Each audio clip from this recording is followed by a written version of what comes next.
First blood. Alrighty. Hello and happy Monday. Hope everybody had a wonderful, wonderful weekend. We're back playing some more Ace Attorney 2. Finishing up, I think, case number 4 here. I think... Oh shit, sorry. I forgot to put the thing on. I think... we should be able to finish this one out and move on to the final case of the game. Did it show up? Nope, it didn't show up. Over to this. Aha! Ah, shit. Well, sorry. I saw your attendance, Leechy. I saw it in my heart of hearts, bro. I know you're here. My apologies. I'll make sure that I have this up and running next time. But yeah, we're going to be playing some more Ace Attorney today. Picking up where we left off. I believe Edgeworth has showed up, and now he is taking over as prosecutor in place of Von Karma. So we're going to get right into it today. Hi, Cinnamon. Formerly known as Stardust. Hope you had a good weekend as well. Hope you're ready for some lawyers. We're going to court.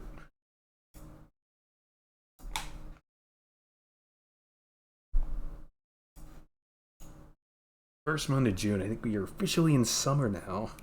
The first day of June, not the first month. Jesus. I messed that up.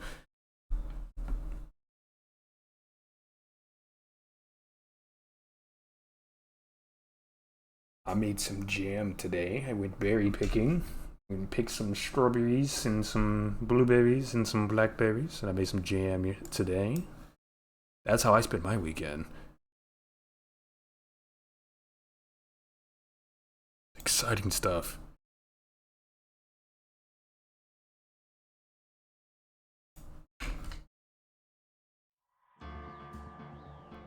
The scepter. Oh, it's done.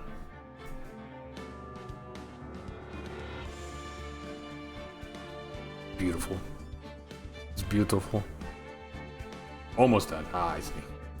Still beautiful. Bonita. Alright. Court.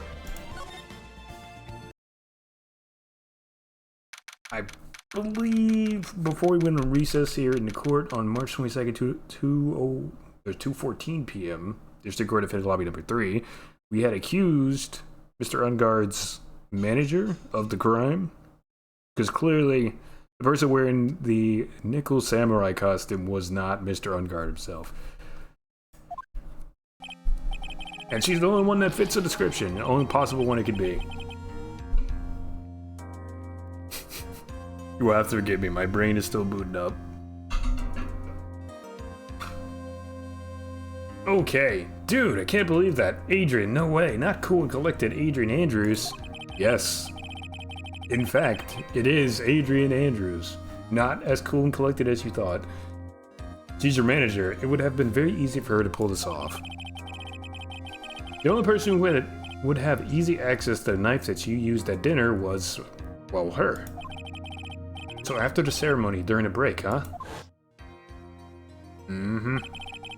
I was sleeping like a log the entire time. See, she could have also easily planted that blood-covered button in your hakama. Because she was the one that came to wake me up. Then, dude, you're saying it really was her? Yeah. Yes, she is the real killer. She was the one who murdered Juan Corrida. But why? I thought she was buds with Juan. No. It doesn't appear that way. She has her own agenda. Her own agenda? What are you talking about? I'm sure you'll see by the time this trial's over. It'll be alright. I'll get you acquitted by the end of today. Give me a verdict that's refreshing like a spring breeze. Okay, Mr. Lawyer Dude? Sure. Oh, hi, Mia. Phoenix? You think her motive is related to Celeste Impact's missing note, right? Yeah. Miss Andrews depended on Miss Impact as her strength and reason to live. But then Miss Impact suddenly died.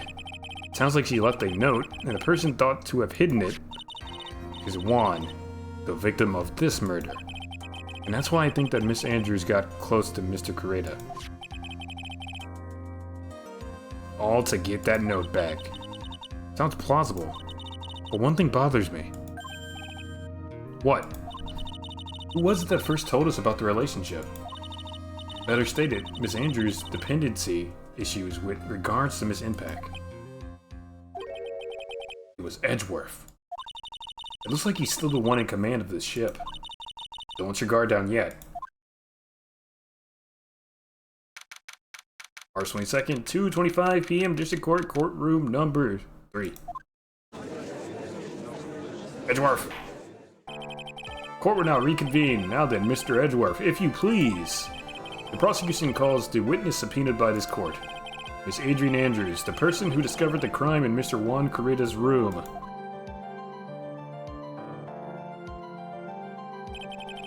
What is your occupation? I am the manager of the defendant in this case, Mr. Matt Ungard. I see. Now then. Before we begin, Your Honor, I have one request. Yeah, sure, what is it? I'm sure everyone in this room is wondering the same thing, and would love to find out more about my relationship with the victim. After all, it was the topic of a certain weekly magazine recently. I have no idea what you mean. I've never even heard of Gossip Lad. Okay, Judge.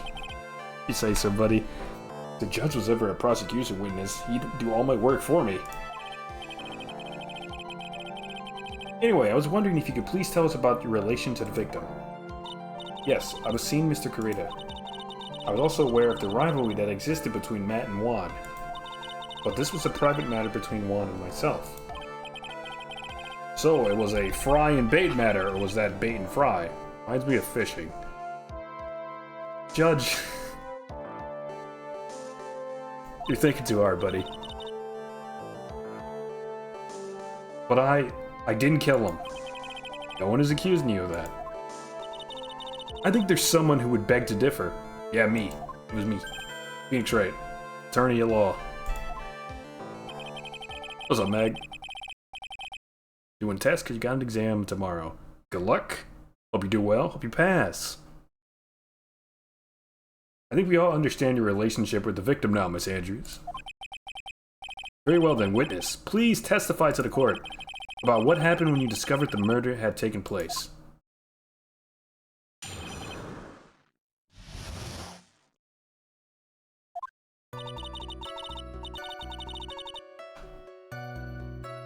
It was time for the show to start, so I went to get Matt from his room. After that, I went to Juan's room. And there was his dead body. I was in shock. What I saw was naturally the exact same scene as in the crime scene photo. I felt as though I was about to faint, so I poured myself a glass of juice. I didn't drink the juice. Right? You poured yourself a glass of juice. Yes, sadly, I didn't remember not to touch things at the scene of the crime. And I disturbed the crime scene by moving this one thing. Imagine if Phoenix and Edgeworth changed hair colors. Oh, that looks so weird. I think it would look fine on Edgeworth, but like the gray hair on Phoenix would look so weird. Oh no. And that is when the fingerprints on the wine glass were made, Your Honor. I see. Well, Mr. Wright, you may cross-examine the witness. Phoenix. She is one cool and collected customer, and she has the brains to match. Yes, I know. In order to catch a person like her, you have to avoid head-on confrontations. You should disrupt her pacing. Disrupt her pacing? Ah, so press. Press heavy statement, got it. She's the type of woman who is easily thrown off by things inconsistent with her thinking. So you have to attack when she least expects it. The instant you let up on your offense is the instant this trial is over. Understand? Yeah. Alright, cross-examine. It's time for the show to start, so I went to get Matt from his room. Or did you? And what was Mr. Ungard doing at the time? He was taking a nap.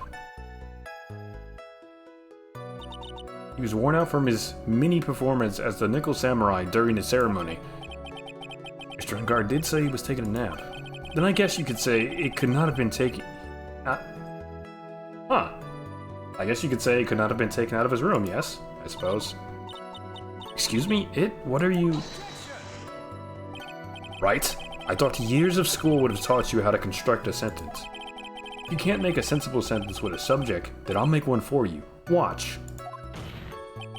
Did you, Miss Andrews, remove Mr. Ungard's knife from his room? No. Subject, verb, object, right? Did you skip basic grammar? The witness may continue. After that, I went to Juan's room. Or did you? And why'd you do that? As a friendly gesture, Juan was to make an appearance with the other heroes. So the show was supposed to be a show of friendship, huh? Press again. Is that the only reason? I beg your pardon? What are you implying? You had a certain goal in mind when you started to get close to him, correct? So perhaps you had a more personal matter to discuss with the victim. Sorry, but I didn't have any such intentions in mind at that time. Can't get her to talk without a strong piece of evidence, I guess. Maybe continue now. Witness, what did you see when you got to his room? And there was his dead body. I was in shock. Hi, Von Karma. Oh, she's not even here, bro. Edgeworth took over. How you doing, boss? Hope you had a good weekend. You were in shock. What? Was I not supposed to be? Andrews is a very calculating person. He said I'm leaving. She'll be back in the next case, probably. As soon as we finish up this one. Despite how close they were, I doubt you had romantic feelings for Mr. Kurita. Anyone randomly stumbling upon a dead body would be in shock. You can't seriously expect that a young beauty like her would not be shocked. Edgeworth, you can't flirt with the witness right in front of your husband. Somehow I don't think beauty has anything to do with being shocked or not. I see. What I saw was naturally the exact same scene as in the crime scene photo. Ooh, wait a second. Crime scene photo. I might have to get her to describe what it is. So, all the bottles and shit on the ground, guitar case empty, blood missing, knife in chest, and then tomato juice glass on the table, undisturbed. Okay, what's the last statement? That works. Okay, press the statement. This is the photo you're referring to, correct? I mean, Andrews is hot too. She aight. Yes, the one with the knife and the lodged in his chest. And the guitar case was like this too. Yes, it was open and empty, of course. Then, what did you do next, witness? That's it? Okay. I poured a glass of juice. Juice? Yes, there was a bottle of tomato juice on the table, so I helped myself. But you didn't drink any of it, did you? Huh?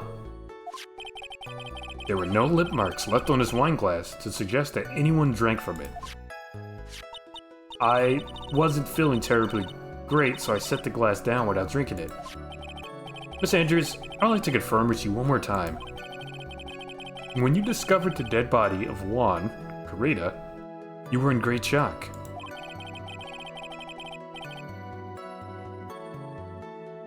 Thanks for saying tomato and not tomato. Tomato, all the same. That's when you poured yourself the glass of juice, correct? Would you like me also to say aluminium?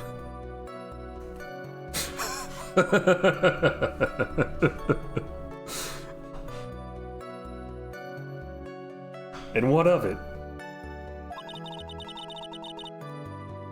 Is it sauce or saucy?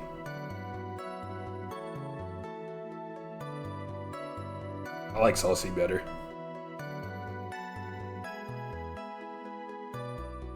Sauce. Gotta elongate the W. Aluminium is actually what it is. Aluminum isn't a thing. What? What?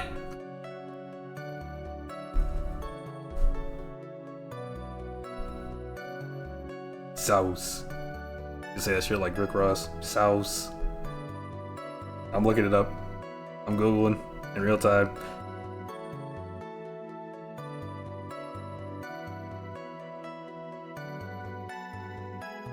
This is chat, or not ChatGPT. This is AI answer, but we're looking at multiple periodic tables here.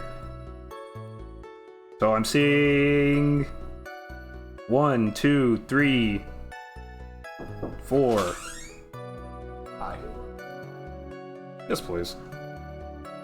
4. 5. I'm seeing 5 sources that are spelling it the second way.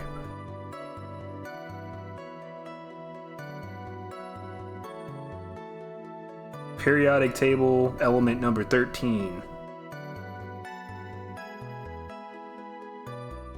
But I do think aluminium is funnier.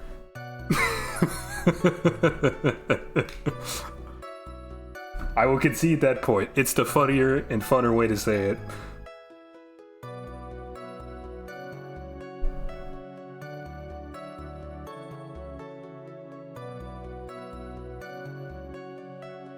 Alright, element 13. So it's on the other side, the right side. Enhance! This one does spell it that way. Does this one, though? This one spells it the other way. Wow. Yeah, I've seen it spelled both ways. That's crazy. It's always spelled that way in Canada and the US. That makes sense. We do our own thing over here, bro. The rest of the world spells it correctly. Debatable. But I didn't know that. I learned something new today. Your mind was a complete blank, you say? I didn't think that was possible for you. Aren't you rude today? Me? The lawyer? Protecting my client? Never. Also, color and gray are spelled like this. I knew about that one. This one I was aware of.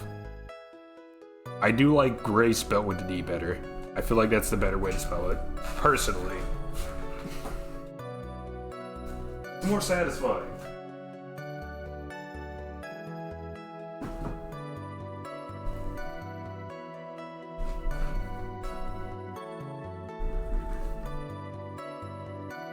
I must change into a tank top here because the room is starting to heat up like an oven.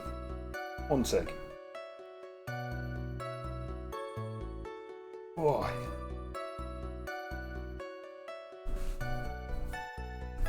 I was so dazed that I made one careless mistake. That one thing. What one thing? Never mind. It's no big deal. Judge! Make her answer the question. What was he starting to say just now? Now press. Miss Andrews. I'm convinced that, as you said, you made a mistake at the scene of the crime.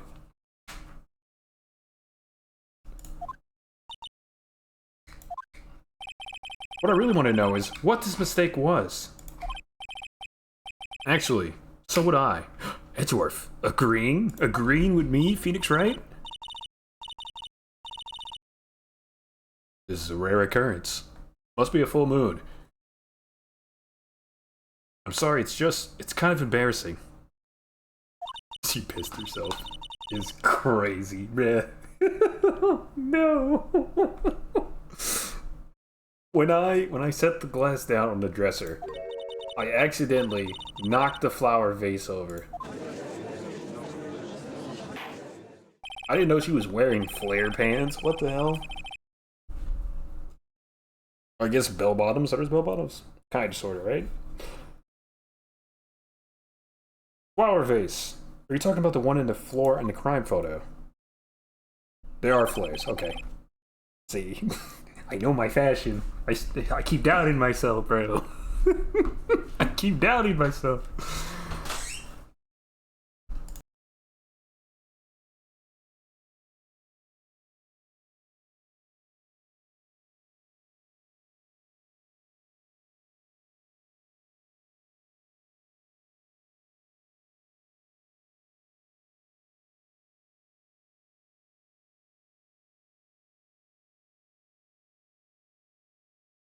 It's true.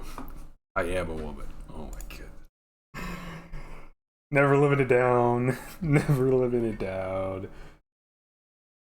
Alright, you said this mess of glass shards in the photo. It was originally on top of the dresser.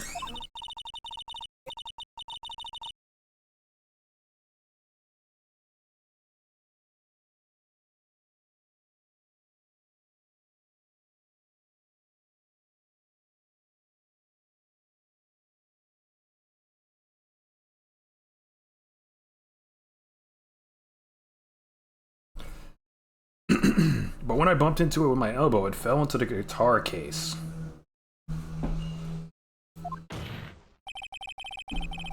Why did you withhold such an important piece of information?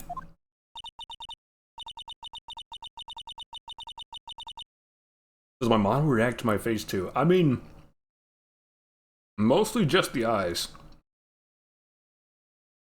Like if I'm blinking or if the tracking gets weird and it makes my eyes start twitching like I'm crazy. Which I'm not. But like I move side to side, it does that. That's pretty much it. Those are the limits of my ability to emote.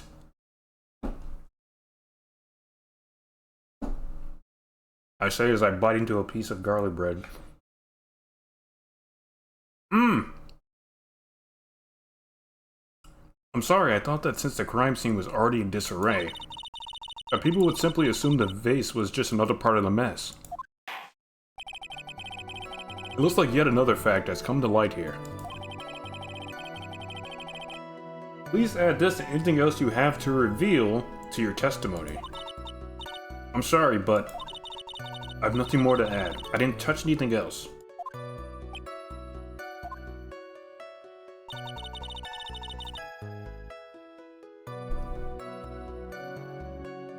I was the one who knocked over the flower vase where it fell into the guitar.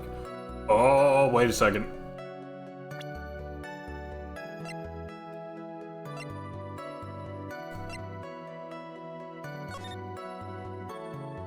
I remember them saying that there was water on top of the guitar case, but not in it. So, if she was the first person at the scene of the crime and reported it, and she spilled this, then the water should be in the guitar case, but it's not, which means she opened up the guitar case. So, what statement did we press for that?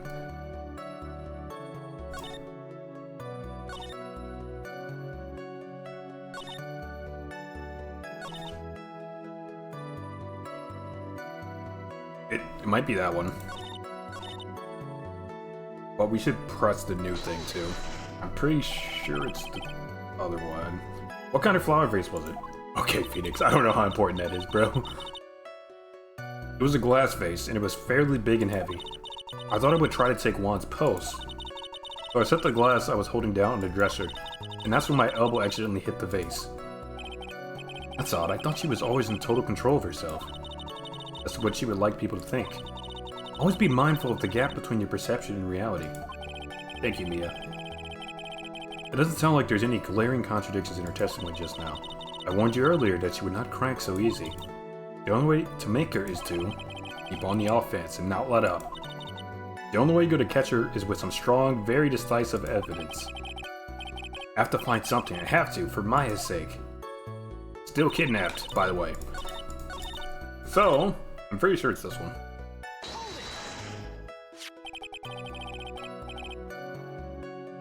This is the photo.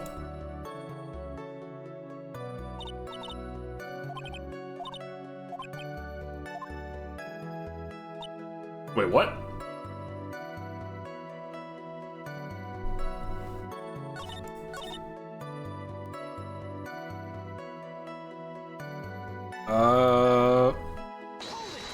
Wasn't there one I could press earlier? Or I could press harder?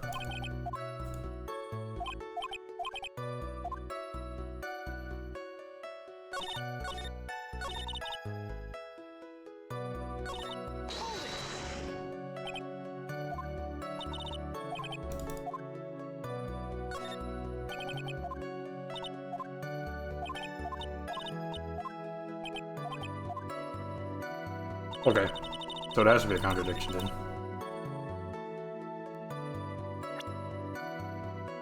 Can I use or test them? No.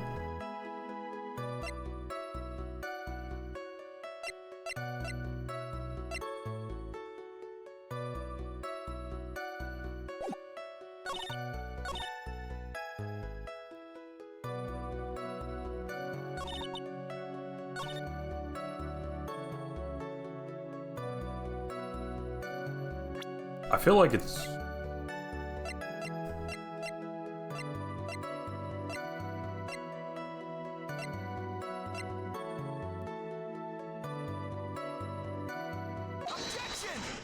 Yes! Okay, cool. It's either that or it's the last piece, but this one makes more sense. Alright. You testified that you knocked a flower vase over. Is this correct? Yes. And are you sure it fell onto the guitar case? Is there some problem with what I said? It's not some problem. It's a major problem. It's true that the top of the...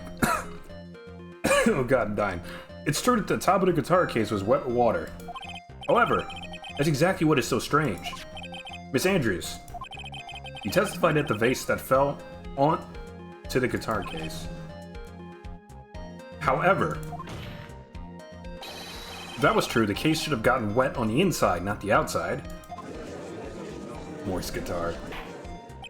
Yes. Correct.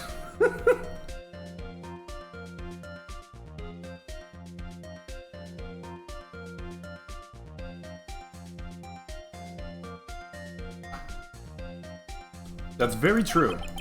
Furthermore, there is one other strange thing about this guitar case. And what is that? Let's take another look at this crime scene photo. Wet on the inside. Okay, buddy. There you go.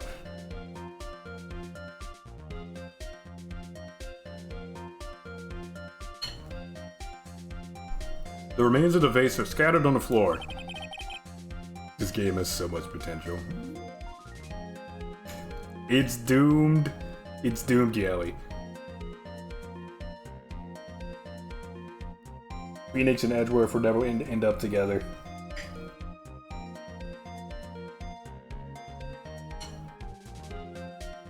And what's wrong with that? If the guitar case was open when the vase fell, the glass shards should be inside, not outside the case. Oh, I mean... Yeah, I suppose that's also true. Ah! What's your point, right? I'm getting to my point, Edgeworth. That the case was closed at the time the vase was knocked over. Is that all? No. Think back to what Miss Andrews testified to. She said that other than the vase, she didn't touch anything else.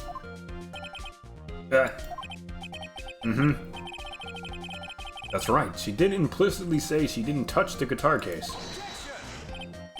But this whole matter with the guitar case is a dead end. The bright red guitar was found at the studio. It has no bearing on this case at all.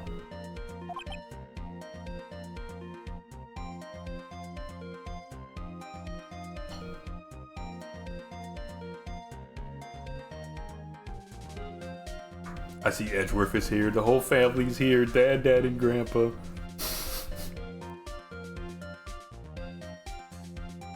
I mean, Phoenix's ex-husband, Edgeworth.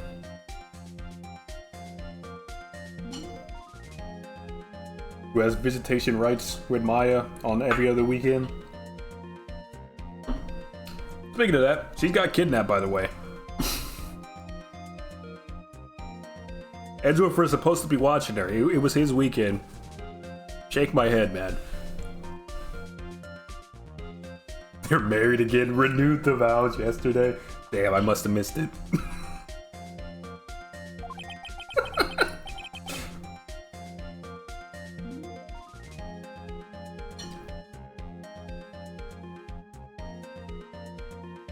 That may very well be. However, the guitar case does seem to have no relation to this case, doesn't it? It seems like there's no deeper meaning to the guitar case. Well, Mr. Wright, do you think we need to hear more details about the guitar case? Yes! Of course, I can't let up now.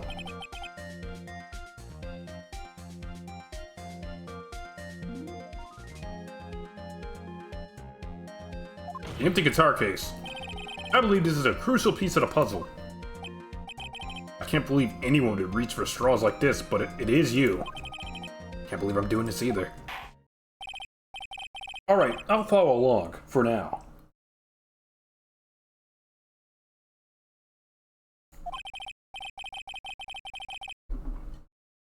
Miss Andrews, please testify to the court about the guitar case. Yes, Your Honor. Alright, here we go. The guitar case.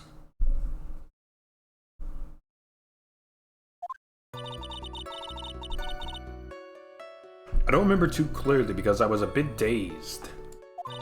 I suppose I must have opened the guitar case after I knocked the vase over. Not a big deal, though, right? The case was empty after all. As for why I opened the case, even I don't know. That is mad suspicious testimony. If I do say so myself. It looks like this really wasn't a very important point. This wastefulness is such a familiar feeling by now that it's almost comforting. Anyway, I'll just go ahead and start the cross-examination. Using any way to change the subject, a convenient escape for a weak man. Only weak in the knees for you, Edgeworth.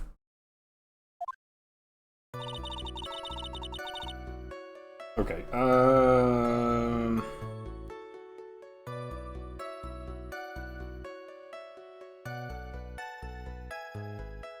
remember too clearly. Opened it. Empty case. Don't know why. Okay. Don't know why. Doesn't even matter how hard you try.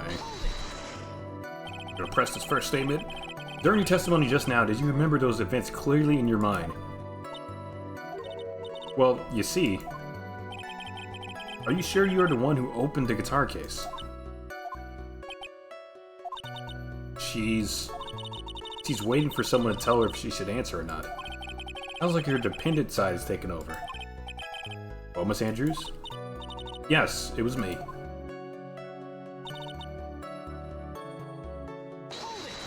Let's open it after I knocked the vase. You opened the guitar case then? Yes. Well, maybe. Why did you open the guitar case? Huh? Mr. Rita's dead body was right there in front of you, wasn't it? I would think that the first thing you would do is call for help, not open a guitar case. As the witness has said multiple times, when she found the dead body, she was dazed. Maybe I was curious to know if the bright red guitar was alright or not. I thought maybe the criminal took it. Why would she care about the bright red guitar? Getting back on topic. It's not a big deal though, right? The case was empty after all. Was it really empty? I was just wondering if maybe when you opened the case, the guitar was still inside. How long have you been a lawyer, Mr. Wright? Have a little professionalism. The bright red guitar was found at the studio. These trials would be over in half the time if you would just pay attention. Yes, pay more attention, Mr. Wright. Judge... Okay, alright. Fine. Sorry. Why I opened it, I don't know. Is that because you were shocked and dazed at discovering the victim's body? Yes, that's probably it. I'm not gonna get anywhere if I continue pressing her like this. The only way to make her talk is with evidence. I guess I should give it a try. Come on, Phoenix, we can't afford to let up now. I wasn't planning on it, but she's at her weakest now. This is our chance. Yeah, if we had a weapon to hit her with. I'm sure a weapon is hiding somewhere in the court record, waiting to be found.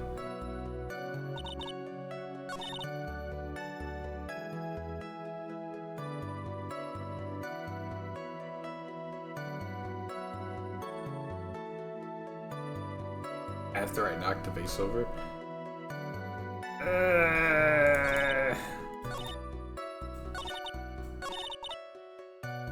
What was the first one?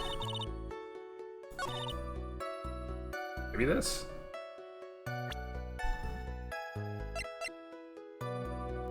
After she knocked it over. The water, but only top of the lids, bears Red's fingerprints.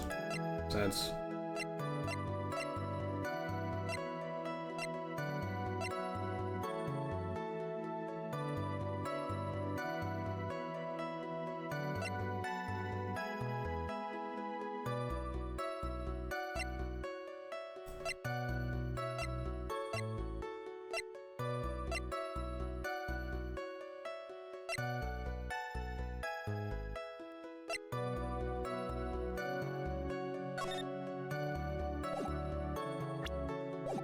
Okay. I'm not super sure here.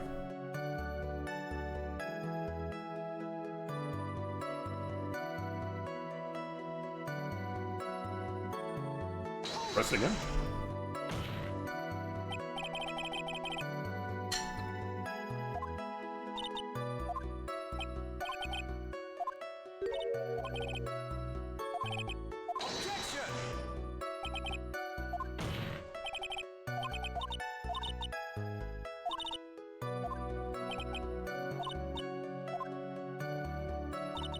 I'm unsure. The only thing that's being discussed here is the guitar case. So maybe that's the freaking evidence we have to use. It's either that or like the crime scene photo. But where the hell do I use it?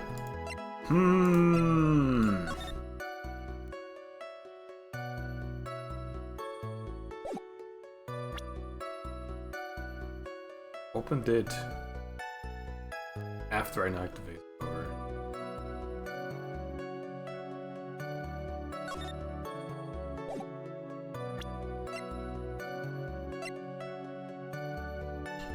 Okay. I mean, it doesn't say our fingerprints are on it, so can we, like...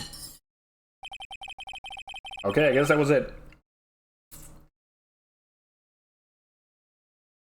There's no way you were the one who opened a guitar case. Why'd you say that? It's elementary, my dear. Okay, Phoenix. Alright. Because the only fingerprints on a guitar case are those of the victim.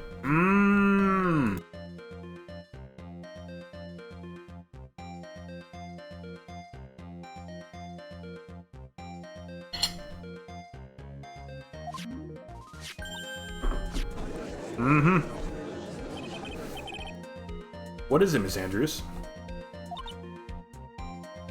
Caught. You shouldn't assume that I must have let prints just because I touched the case. What do you mean? What if I were to tell you that I was wearing gloves at the time? Why were you wearing gloves? What type of gloves? Yeah, that exactly, Judge. Why were you wearing gloves? It was the night of the award ceremony. So of course I dressed up for the occasion. Yes, now I remember. I'm almost sure I was wearing a pair of thin gloves. I see. Almost right, it seems the witness was wearing gloves at the scene of the crime. That's strange. You were wearing gloves. Isn't that a little strange? What's that strange? You have something that would prove I was not wearing gloves at the time? Your fingerprints in a wine glass? I have your proof right here. This wine glass. The wine glass? You left your fingerprints very clearly on this wine glass. Uh-huh. Caught. Even if you took your gloves off when you poured yourself this glass of juice, wouldn't you think it was just a little strange that you put your gloves back on just to open the guitar case? Uh-oh. I'm sorry, you just have a spare pair of glasses for when you shatter yours from surprise? How many are you keeping in there?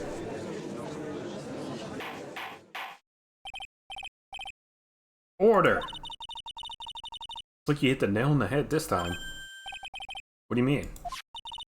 I believe that guitar case plays a very important role here. Same.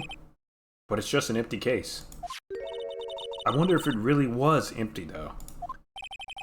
But the guitar, the bright red guitar, was at the studio. Phoenix, drop all of your presumptions.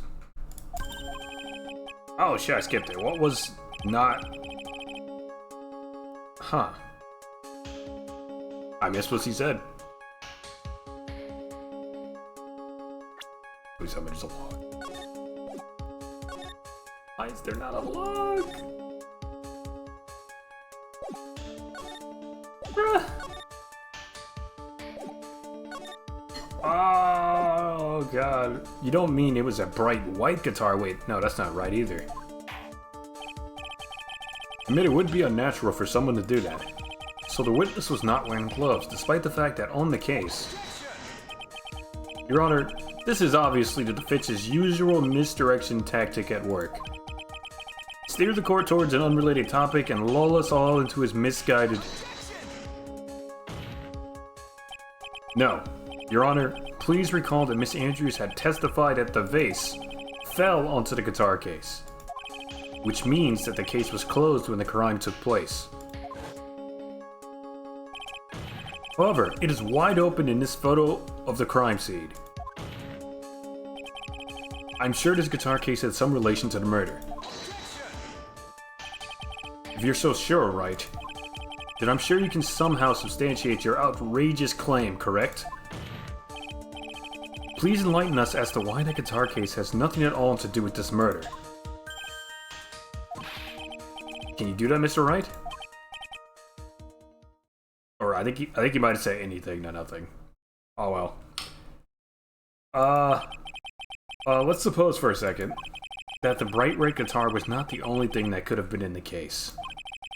The bright red guitar not being the only thing. You don't mean to suggest that a bright black guitar... So you intend to push your theory that the case was not empty. Is that it, right?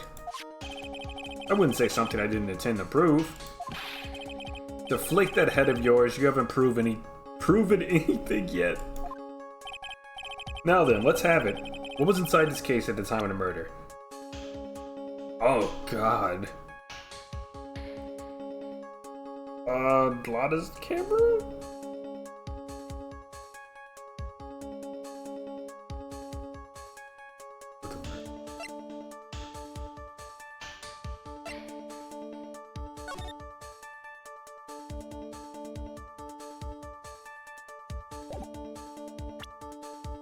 Take it in the hallway right after. Okay, wait. No, because Lada took the pitch. Ah, okay. So it's not. It can't be the camera. The knife. Probably not. Stops report. Report. Button, no.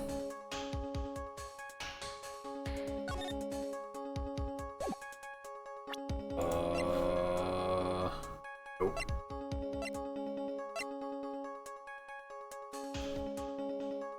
I mean, that could be a name, but that doesn't make sense. This also doesn't make sense. That does make sense. Perhaps it was my attorney's badge. No, I mean, the only thing that makes sense is...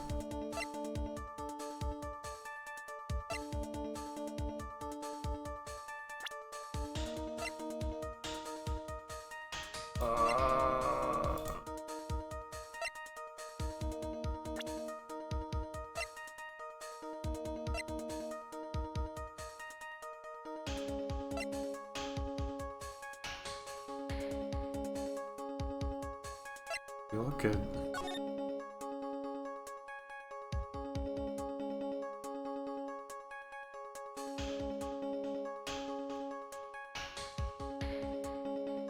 Wait a second.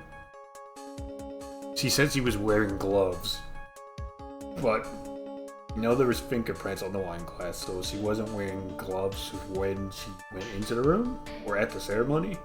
But this person in the costume who is not the actual Nickel Samurai has the gloves on, so she slipped up there? So if that's the case, there had to be a costume in the case, right? So what, do I freaking... I don't think I present that right. Would I just present this? I mean, he could...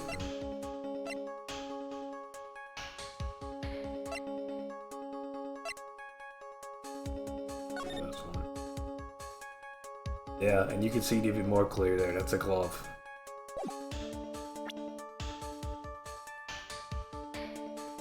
Oh, if that's the case... Oh no, because you have to put it on. I was gonna say, like... No, because the other thing's a fucking mechanical arm. I was gonna say that, you know, she only had a glove on one hand, perhaps, but no, this makes sense. This makes sense here.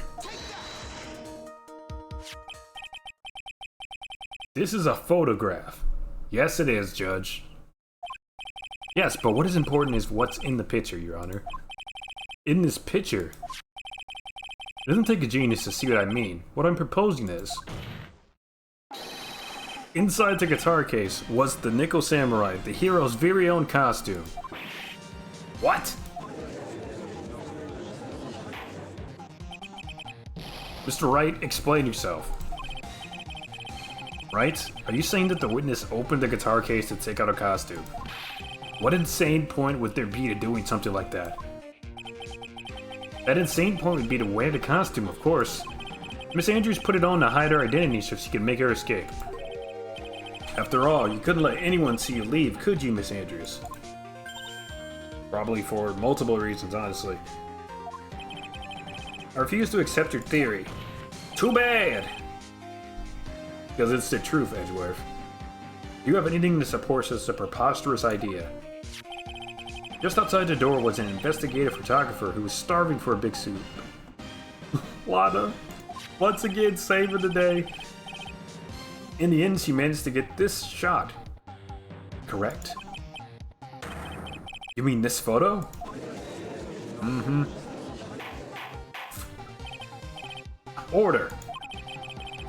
Looks like we wandered into quite another mess again, haven't we? Nice job, Phoenix.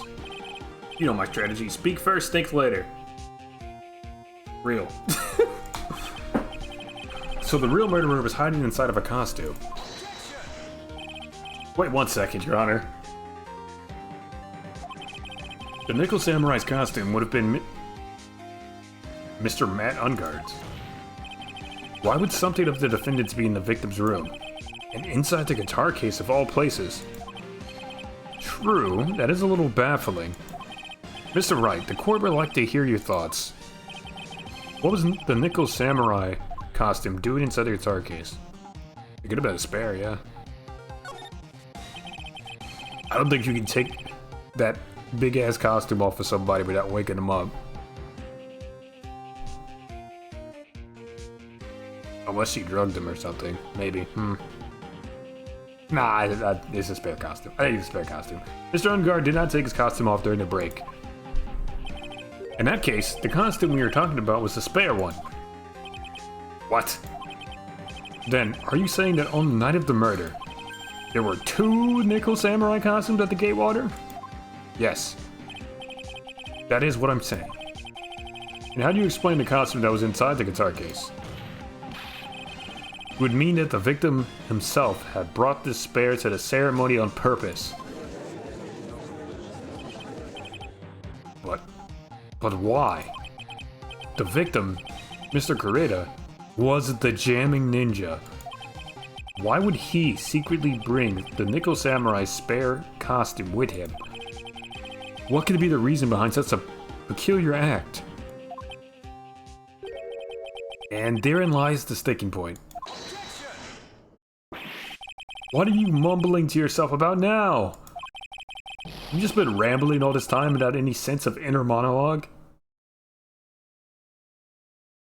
Yes. Huh? I mean, no, I just...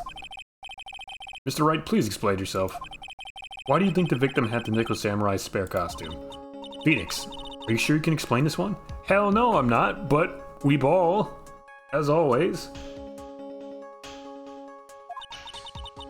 Think carefully before your answer. And then answer with gusto. I believe in you. Alright, this is what I think. The reason the victim brought the Nickel Samurai's spare costume to the hotel was...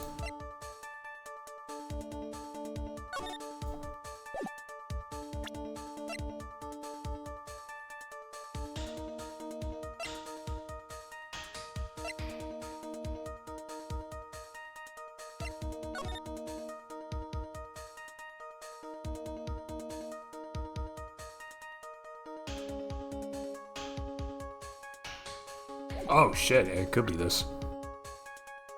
Magazine clipping. Perhaps. Maybe he was trying to disprove the rumors or like make another scandal. That'll take some of the attention off of him or something. I don't think it's a guitar, it doesn't make sense. The wine glass definitely doesn't make sense. Nope. This doesn't make sense. This. Okay, none of these make sense. So that leaves us with...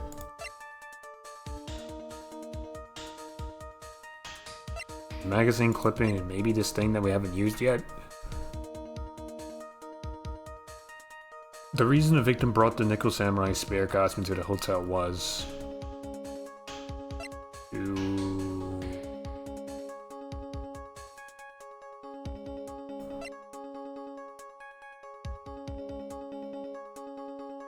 something to confess.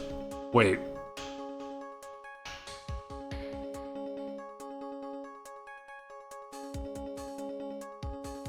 Might be thinking way far ahead here, but maybe Juan was pulling a double shift and was like being a stand-in for the Nickel Samurai, while Matt was like the face. So he was the guy behind the scenes doing it all, or whatever. We'll see if that theory is true or not here. I'm gonna probably say that we used the magazine clipping enough. I'm pretty sure we used that a bunch the last time we played as evidence. So I'm gonna say the thing that we've never used yet. And it's I only lose one if I get it wrong, so we can just do either one, or do both. What's this? It's a ticket. On the night of the murder, after the stage show, the Nickel Samurai was going to hold a special press conference. A press conference? Yes, the Nickel Samurai was supposed to confess something at this conference. I heard about this as well. For once, you're not making something up, right? But what struck me as strange was that Mr. Ungard himself said he had no idea he was supposed to be holding a press conference. Oh! I forgot he said that.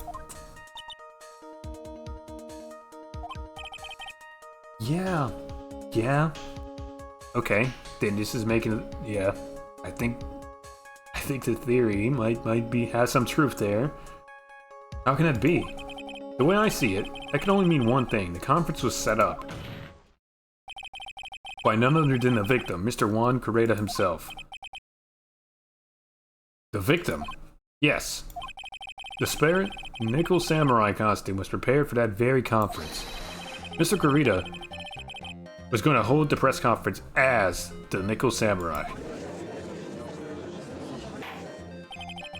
He was going to dress up as the Nickel Samurai and hold a conference. But why would the victim do such a thing? That's something I don't quite know yet. However, what I am concerned with right now is what he intended to reveal at that conference. The Nickel Samurai was going to confess something. And by confess, I'd wager he was going to reveal something about himself.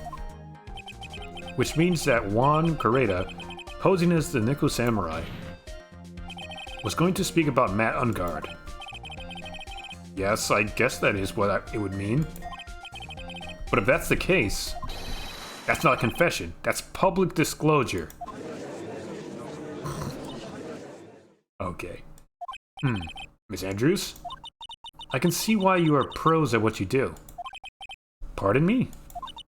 Yes, just as you say. The press conference was set up by Juan. Miss Andrews, please offer us an explanation for this. I was the one he asked to help set it up.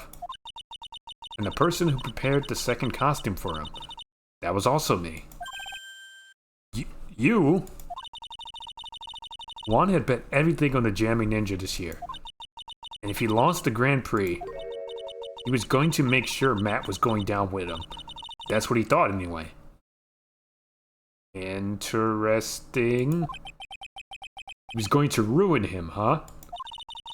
It looked like somehow Juan had in his hands a secret so powerful that it would destroy Matt's acting career had it been revealed. What?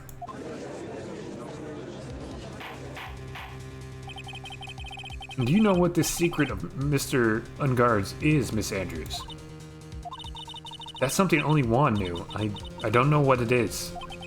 Oh, I don't believe that. You know. I see. I've probably been coming off quite suspicious to everyone. Yeah? Well, that's to be expected. I've been trying to protect Matt, after all. Protect Mr. Ungard. And yet again, another strange bit of truth comes to light, it seems. Miss Andrews, if you could please tell us the truth about your behavior. Yes, Your Honor. I understand. Protecting Matt. From the moment I saw the crime scene, I had a feeling that Matt was the murderer. Matt had to kill Juan, no matter what. And he didn't have an alibi for what he was doing at the time of the murder. My thoughts were confirmed by the evidence, of course. The button and the knife. But I'm Matt's manager, so I felt that I had to protect him. Okay, you're setting him up as a fall guy, eh? Okay, Andrews, I see your game. This does account for everything. Well, I am the logical type. We're finally seeing her true self. Yep. She's more nervous than a scared rabbit. If the defense can find no fault with this testimony, I'm ready to make a ruling. No, relax, Judge. Chill out. Keep that in mind as you cross-examine, Mr. Wright. It's like somehow everything has swung to the opposite end of the scale again. That just means I have to put my weight into this and turn her logic upside down.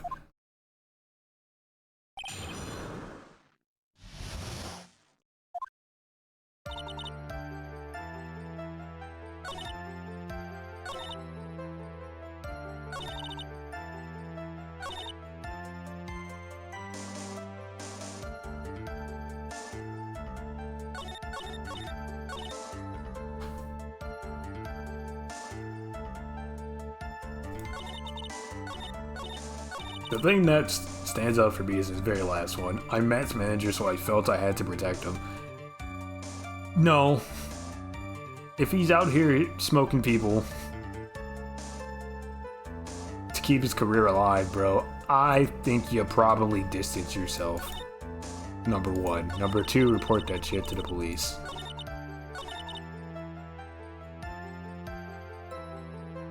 But we already know that she's hiding shit, so that doesn't really matter all that much to us. I think we start by pressing the statements here.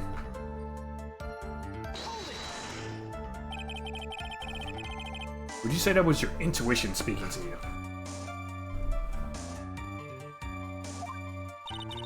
Don't confuse my methods of reasoning with your own. Okay. If you want to prove that someone did something, you need three things. Three things? A motive, an opportunity to commit the crime, and finally, decisive evidence. And if you think these three things through, the answer becomes quite clear. You should have already known that, Phoenix. They didn't teach that to us in school, at least not from what I remember. May I continue now?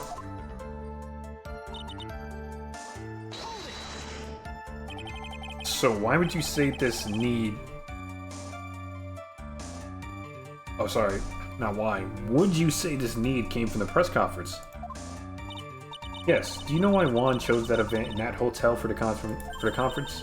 Because that was when he could cause the most damage to the public's beloved Matt Ungard.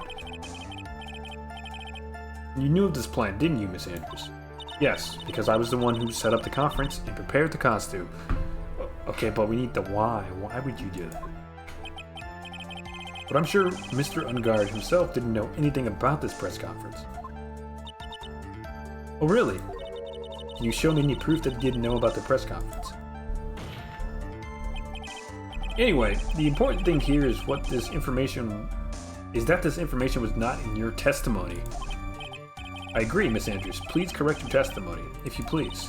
Grasping at straws now, are we, Mr. Wright?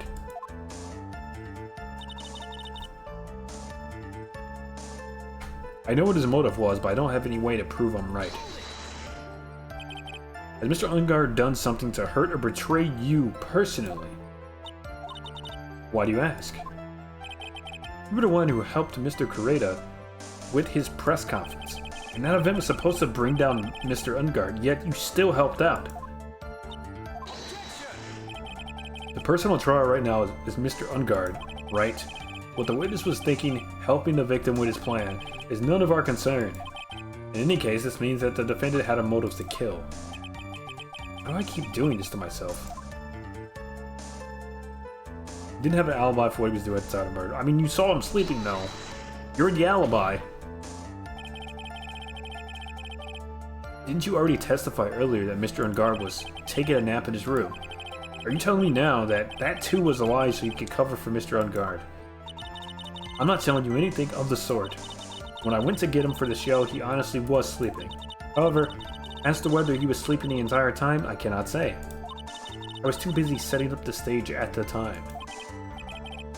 I keep trying, but I can find no flaws with what Miss Andrews has said. I can't say the same for some people here in this courtroom, however. The judge is glaring straight at me, glaring at you, smart guy. My thoughts were confirmed by the evidence, of course, the button and the knife. You can hardly call the knife decisive evidence. The fingerprints on the knife could very well be a clever camouflage. Yeah, I mean... it's a knife he ate with. And even if somehow the prints got smudged off, he was asleep, you can close this little hand, his little gripper, around the knife and boom, fingerprints. What about the button? That can also be planted. Or, it was in the spare costume.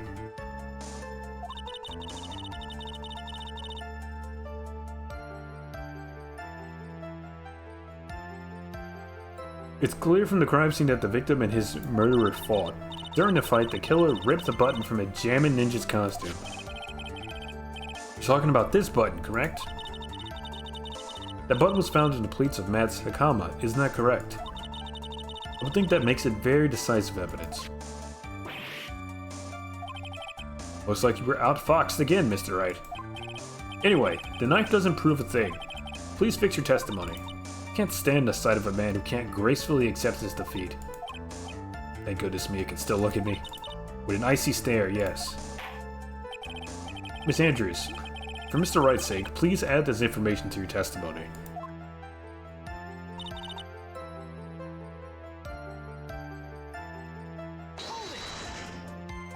And how do you know that? When the ends of the threads on the button and the costume were matched up, they were found to fit together perfectly, or so I heard. I've heard that too. But why would Miss Andrews know about this case down to such a fine detail? Don't look at me like that, just because I'm prepared and you're not.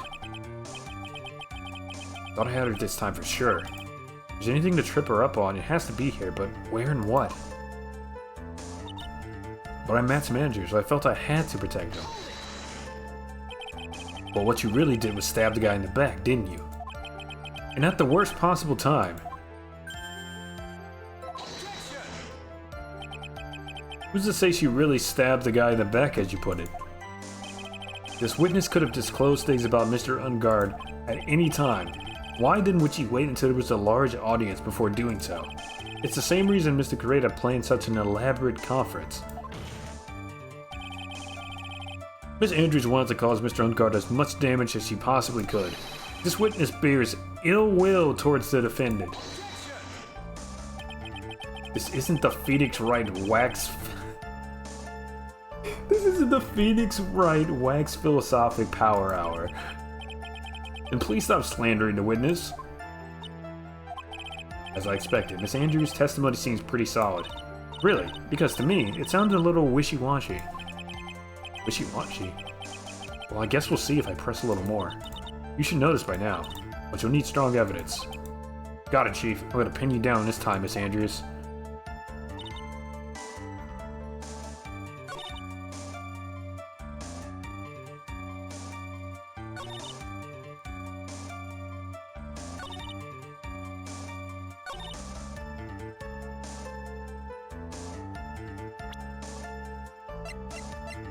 Okay, those are our testimonies.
Okay.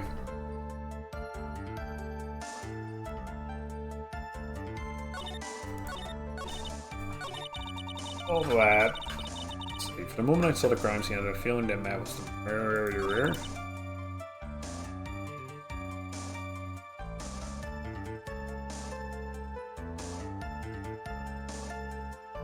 Any way to prove that I'm right?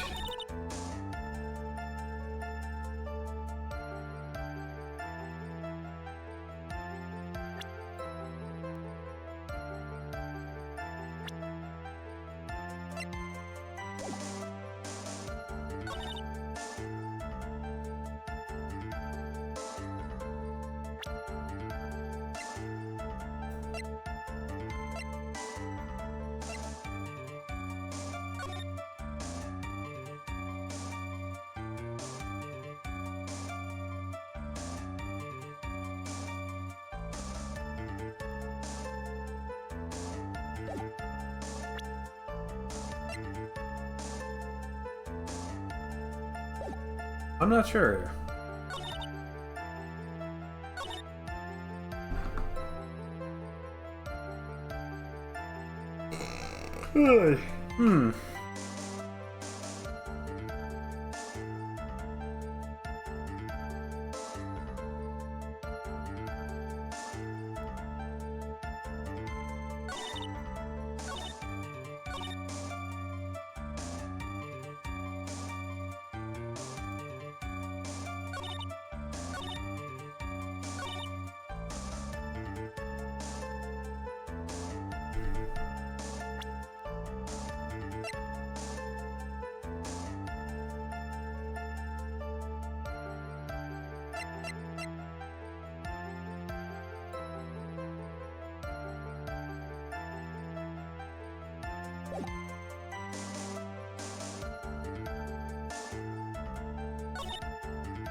Hmm. autopsy report says that he was strangled and then stabbed. But...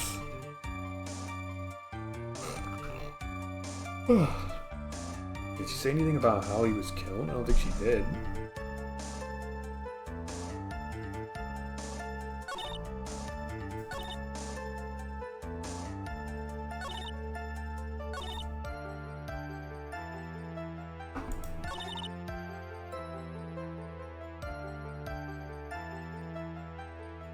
I guess there was signs of a struggle based on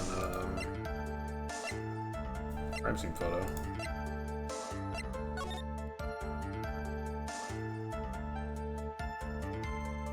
Well, no, there wasn't, because she said she did this.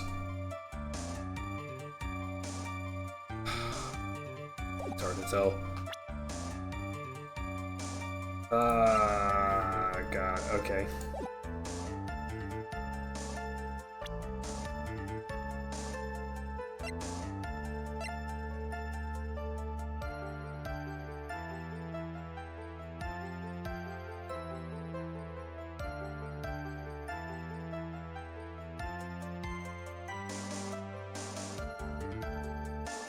Wait, yeah, there's blood. There's blood on a button. So how would you get blood on a button from strangling? Have to be from the stab.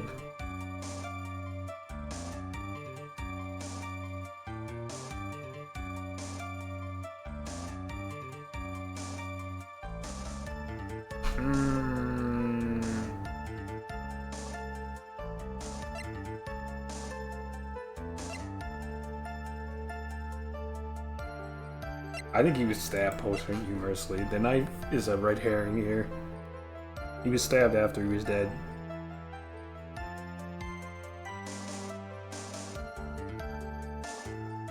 It's probably... yeah, okay, cool. This is the victim's autopsy report. It clearly states that the cause of death was strangulation. Right. That's what I thought. Strangulation? The knife stab to the victim was done after the victim had already died. And what does that mean? Let's examine the evidence. This button has the victim's blood on it, which would mean that it was ripped off of the costume. When? After the knife was stabbed into the victim. Exactly. Which means it is impossible that this button was torn off during the victim's final struggle. 25 watch streak, hell yeah. Quarter of the way there. Because the victim was strangled to death in that fight. That's right, Miss Andrews. There's no way this button was ripped off during the struggle. Funny number, here I come, that's right. This button was consciously pulled off of the victim's already dead body.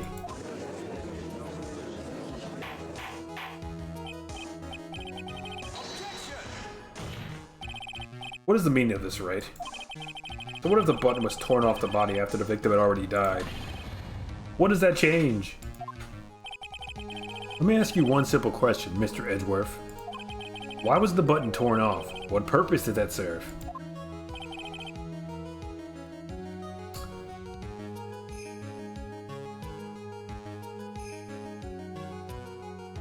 Of pinning the crime on somebody else. To set somebody else up as the fall guy. Does somebody to make sense?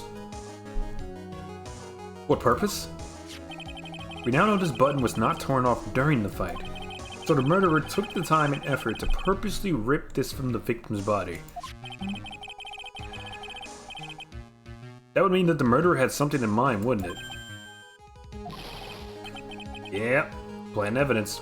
Mr. Wright, does this mean you know what the murderer wanted to do with this button? What was it? Memento. A memento mori? Destroy evidence? Nah, it's obviously the middle one.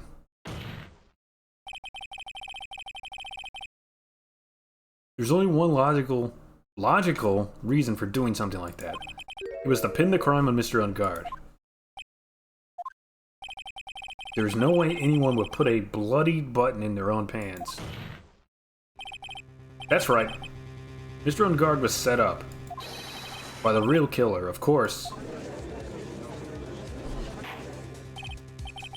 And the real murderer is... Well, Mr. Wright, who in the world is the real killer then? Finally. Can't believe I managed to bring this trial all the way to this point. Phoenix, you can't let your guard down yet. Not until the very end.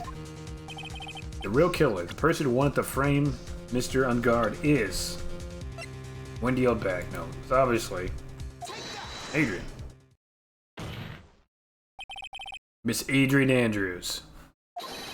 I choose you! You are Mr. Corita's killer. There go the glasses again. He's on our third pair. Order! Order! Mr. Wright! This is a very grave matter. Do you have any evidence that supports your charge? Evidence?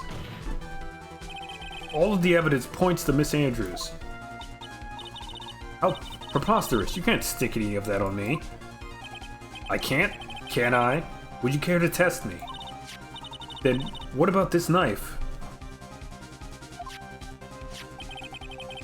The knife was used to stab the victim after he had already been strangled to death.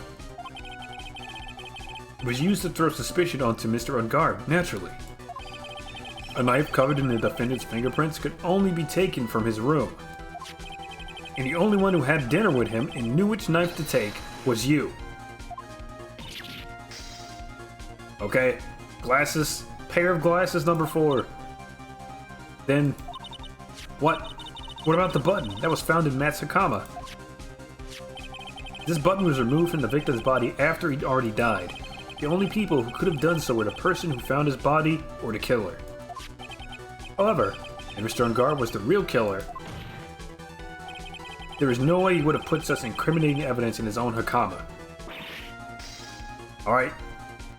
Glasses. Exploded again. We're on our 5th pair. The only person who could have put this button into Mr. Ungard's Hakama is the person who went to wake him from his nap. You yet again, Miss Andrews. See, and what about the empty guitar case? That is also another piece of evidence that incriminates Miss Andrews. That costume was used to hide the real killer's identity as they fled the crime scene. Now, who would have known that there was such a costume inside the guitar case? It could only have been the person who prepared the costume for the victim. And that person is you, Miss Adrian Andrews. No, But Miss Andrews' fingerprints were nowhere to be found on the guitar case. It was you who proved that she was not wearing gloves at the time. That's right. That's because she did not intend to leave it any prints. If anyone had found out that she had touched the case, they would have asked her why. So to avoid leaving any prints, she used a towel or something else to open it. But the glass with tomato juice is a different story. Miss Andrews purposely left her fingerprints on the glass to show that yes, indeed, she was the classic dazed discoverer of a dead body. There the glasses go again. She's on her 6th pair. To top it all off, there's this photo. A photo of the killer as they exited the scene of the crime. No reasonable person on Earth can believe this nickel samurai is Mr. Ungard. He would be much too short for his own costume if it was him. Speaking of, how tall people are. Miss Andrews, you're also kind of short in stature, are you not? Please, stop. Well, how about it, Miss Andrews? I've got her this time. Miss Andrews? I refuse to testify. What was that? There's the law. It says I can't be forced to testify about something if it can incriminate me. Well, yes. You're absolutely correct, Miss Andrews. The law does provide us with a way to avoid self-incrimination. By allowing a witness to not testify, the testimony can cause damage to themselves. What? Pleading the fifth is not something most people would think to do on the spot. Actually, thinking back to yesterday in Mr. Ungard's room, Adrian Andrews. What karma? Yes? Think hard about what we just discussed. Understood? Alright.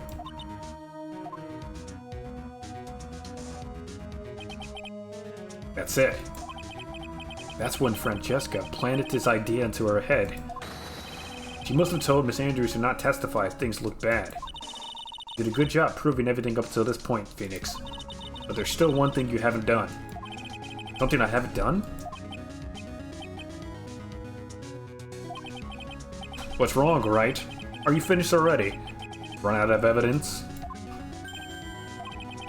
What is so humorous, Mr. Edgeworth? I'm sure you realize this as well, Your Honor.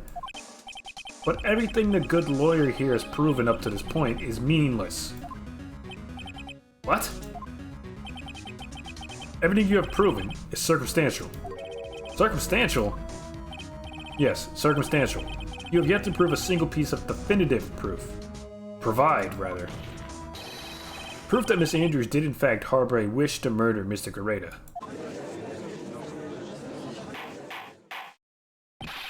Miss Andrews, you did want to kill Mr. Gareda.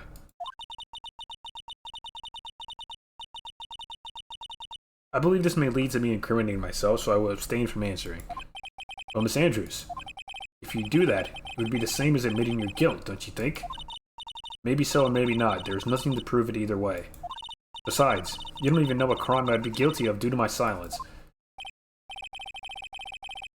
No, she's taking the defiant attitude again. Mia, what should we do? I mean...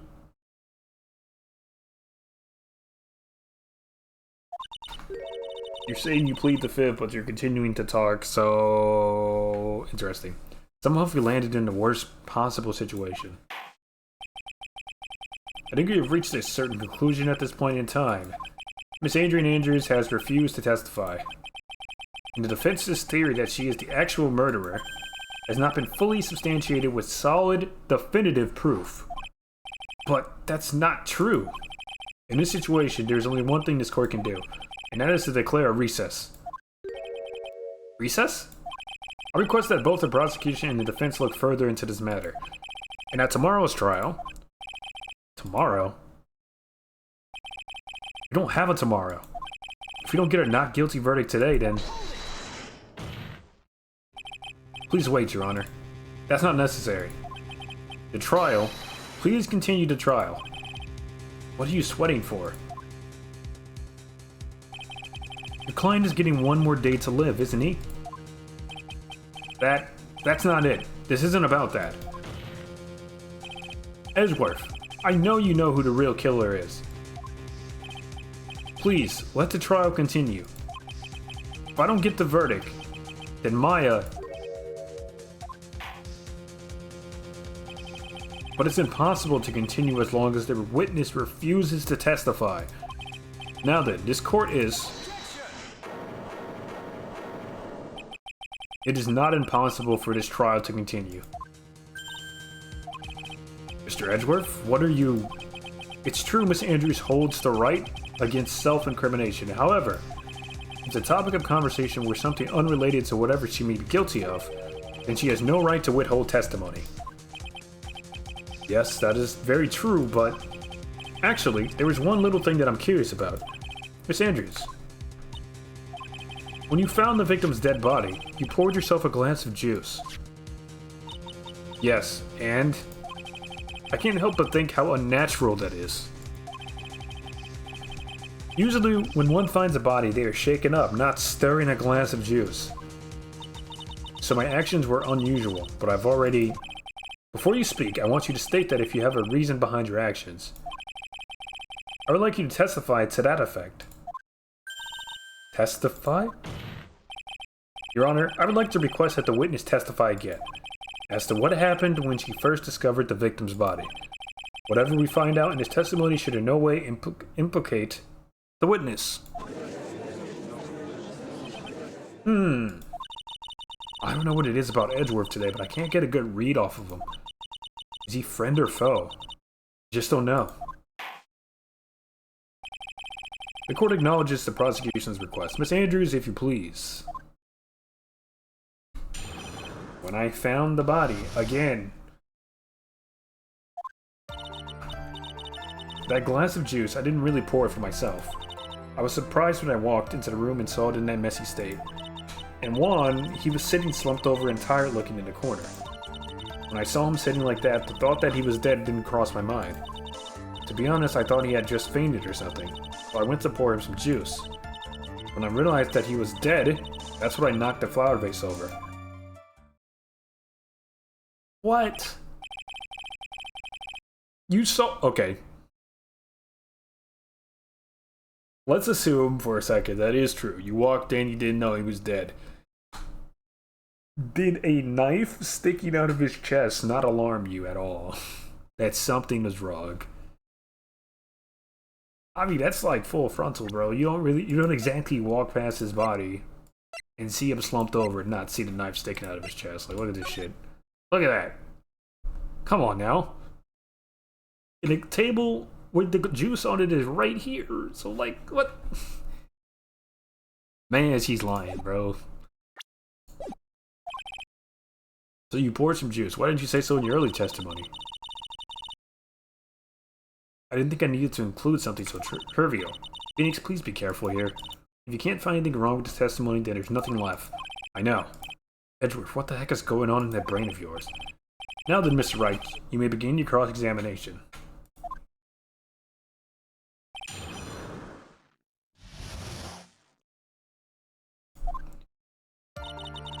Glass of juice, I didn't really pour for myself. But there wasn't anyone else in the room, right? Of course not. Then, who did you pour it for? Mr. Wright, there is a rhyme and reason for everything. Can you wait just a little longer for it to be revealed to you? In other words, Wright, be quiet and listen. Precisely, I couldn't have said it better myself. I was surprised when I walked into the room, saw the messy state. So it was a mess. Are you sure it wasn't messy because of your fight with Mr. Gareda? I understand your frustrations at not being able to prove your theory. However, before you go accusing people of crimes, go find yourself some evidence. And then, what did you see next, witness? And Juan, he was sitting slumped over and tired looking in the corner. Slumped over. Yes, he was just sitting there, with his head tilted forward, eyes closed. He really looked like he was sleeping, with a knife sticking out of him. Is it just me, or did that right there sound a little odd? When I saw him sitting there like that, the thought that he was dead didn't even cross my mind. Then what did cross your mind? I thought maybe he had smashed everything up in anger because he lost the Grand Prix, and he felt tired after his rampage, so he decided to take a nap. Anyways, that's what I thought. I see, so you didn't think he was dead at the time.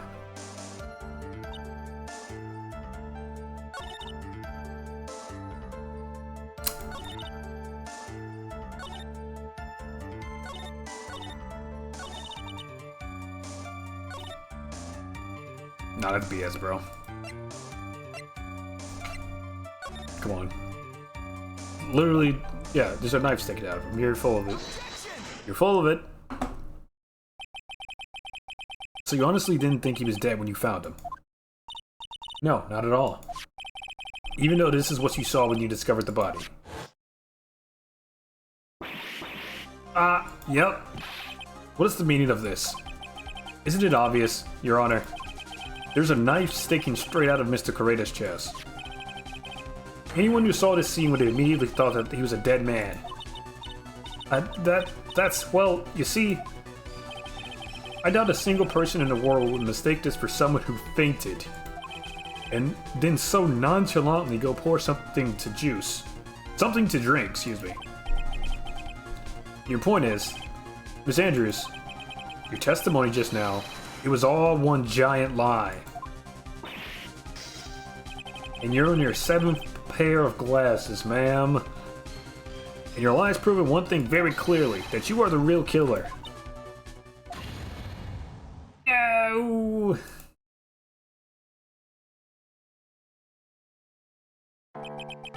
It looks like the defense has somehow brought the ugly truth to light. The defendant, Mr. Matt Ungard, is not guilty after all. But that's impossible. You're wrong. Miss Andrews, try to have some composure. It wasn't me. It wasn't me, I tell you. It was Matt, I swear. He's the one who killed Juan. But you were the one who refused to testify. And your reason for not doing so is that you might end up incriminating yourself. That's because... Miss Andrews, I will give you one last chance. What exactly are you hiding that may incriminate you? I refuse to testify.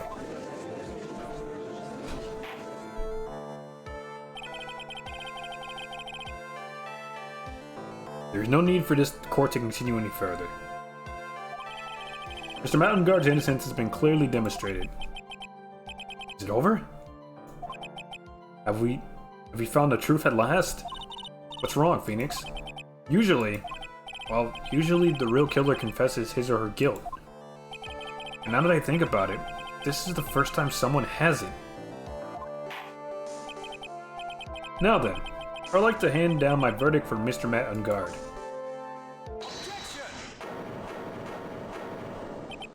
Your Honor, the prosecution feels that it would be premature to pass down a verdict at this time. What? The reason is quite simple. This witness has yet to speak the absolute real truth. That's true. He kinda just been lying. With impunity. The absolute real truth. What are you? Witness, don't you understand yet? Huh? I don't know who planted this silly idea in your head, but as long as you protect yourself through your silence, Matt Ungard will go free, and in his place, you will become the guilty party. That's a lie. I don't believe you. What? I was told if I spoke then it would be all over, and Matt would never be declared guilty. What in the world is he talking about? Has she lost it? I can't speak about it. I'm too scared. Francesca von Karma. Huh? Don't you remember, Phoenix? Miss Andrews lives by gripping tightly onto the words of others. Because she doesn't have the strength to believe in herself. And right now, Miss Andrews is... Yesterday she was tossed a lifesaver by Miss von Karma. Don't say a word, no matter what happens. If you do, Matt Ungard will be acquitted. Miss Andrews undyingly believes in those words right now and is clinging on to them. Then what should we do? This is the first time I've ever come across anything like this. Well, Miss Andrews has to be the killer, right? All I have to do now is get her not guilty. That is my only priority. It wasn't me, I'm begging you, please believe me. I didn't kill Juan. Help, please, someone help me. Mr. Wright? Yes, Your Honor. The court can't continue on like this, therefore I'd like to hear what you intend to do. Intend to do? What am I supposed to do? What am I supposed to say? Right, I suggest you think very carefully about this. Think about what this witness did and what she did not do. Think about who is the real mastermind behind this crime. Real mastermind, isn't that obvious? There's no one else it could be except the woman crying over there, right? Come now, what will you do? What kind of man are you, Mr. Wright? Or shouldn't testify. I have to win a complete acquittal today. There's no way around that.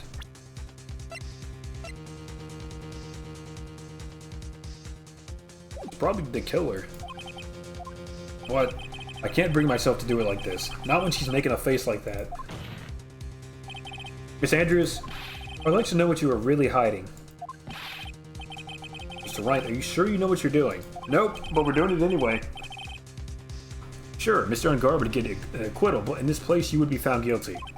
Is this Is this how you really want this trial to end?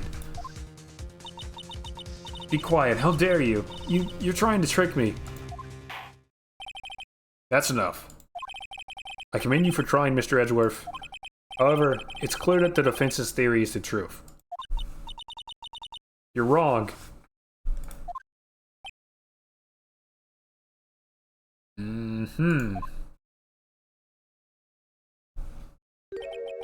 What a shame.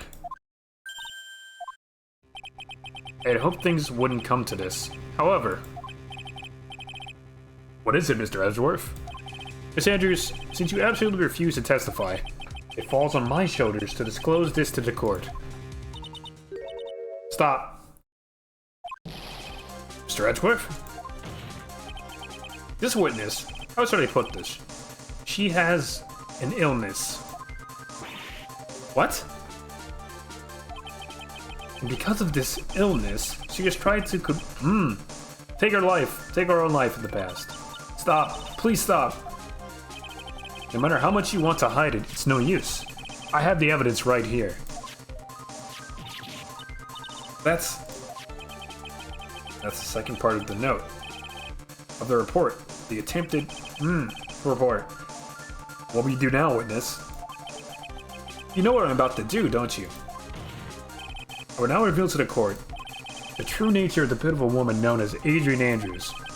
The secret of her dependent nature. Having other people know about it scares her more than anything else in this world. Please, please stop, I beg you. If people find out, I'll... If you're going to say you would choose death, that is of no concern to me. Edgeworth, how can you be so cold? He's a prosecutor. It's in the job description. However, before you die, I will pull the truth from your still breathing lips. No matter what I have to do. So will you tell the court yourself or shall I? Either is fine with me. I'll talk, but please, help me. Nothing matters anymore. My crime. When I first saw him, I really thought he had fainted, honest. When I realized he was dead, that was when I formulated my plan. Once I made sure there was no one in the hallway, I made a dash back to Matt's room. And then I stabbed Juan's dead body with the knife and ripped off the button. Just when I finished and was returning to Matt's room, I had a bit of an inconvenience. And that's why I ended up using the Nickel Samurai costume. Oh shit. An inconvenience? Did you actually piss yourself, bro? Were you not kidding about that? Oh no. Hey, what's the inconvenience? Stab the body with the knife. Why would you do that? Isn't it obvious to pin the blame on a certain person? A certain cowardly man. What? What do you mean by all this? It might take this court a little while to understand, but this is the truth. The real killer is Matt, that scumbag of a man. I'll never forgive him. He's trying to escape his guilt again, just like last time. Last time? So Miss Andrews stabbed the victim, Juan Coretta, in the chest with the knife. However, she didn't do it with murder in mind. She did it with the intent of framing Matt on guard for the murder. And this is her crime. What? How is this possible? I mean, isn't Miss Andrews supposed to be the real murderer? Mr. Wright, please get over your shock and commence the cross-examination. My crime.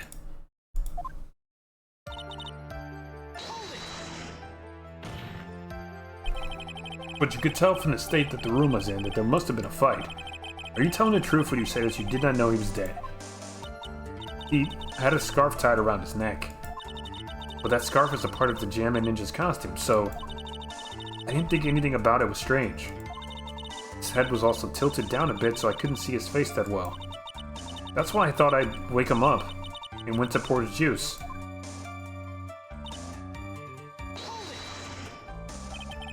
What is this plan you had?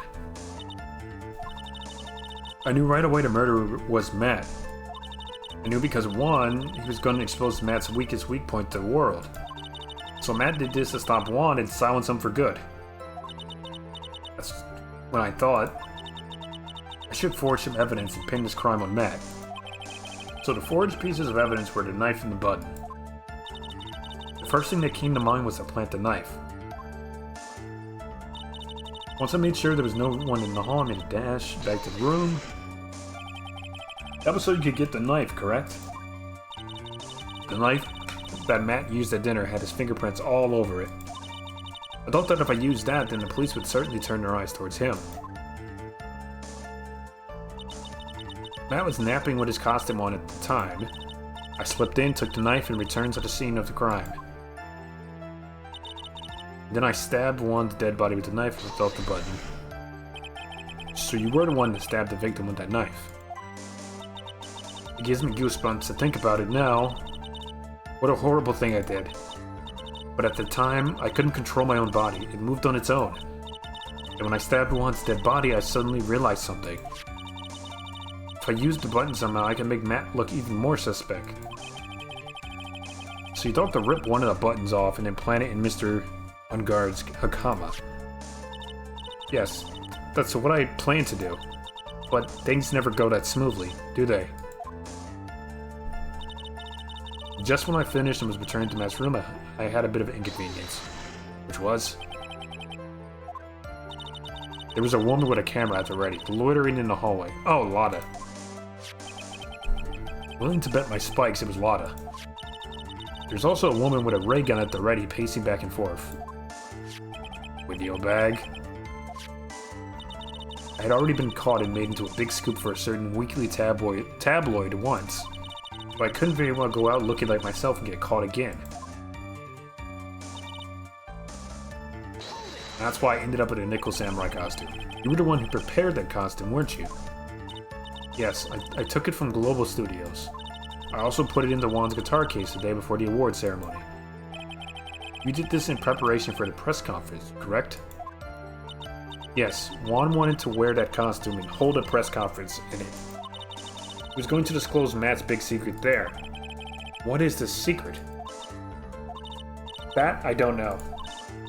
Anyway, I thought that if I were to leave Juan's room in the nickel samurai costume, then people would think that Matt was the real murderer. I was very careful not to leave any fingerprints when I opened the guitar case. I absolutely did not want anyone to know about the costume. I think we've heard enough. So after that, you went back to Mr. Unguard's room and planted the button. To Matt Sakama? Yes. After that, I folded up the costume I was wearing and put it into a bag. Then I snuck it out of the hotel and got rid of it. My word. What does all this mean? Mr. Edgeworth, is it... The real criminal is Matt Ungard. Yesterday, that woman prosecutor sat me down for a talk. On karma. He said that I should, under no circumstances, confess to what I had done. That if I just kept quiet, then Matt would be found guilty for sure. I had no choice but to believe in her words.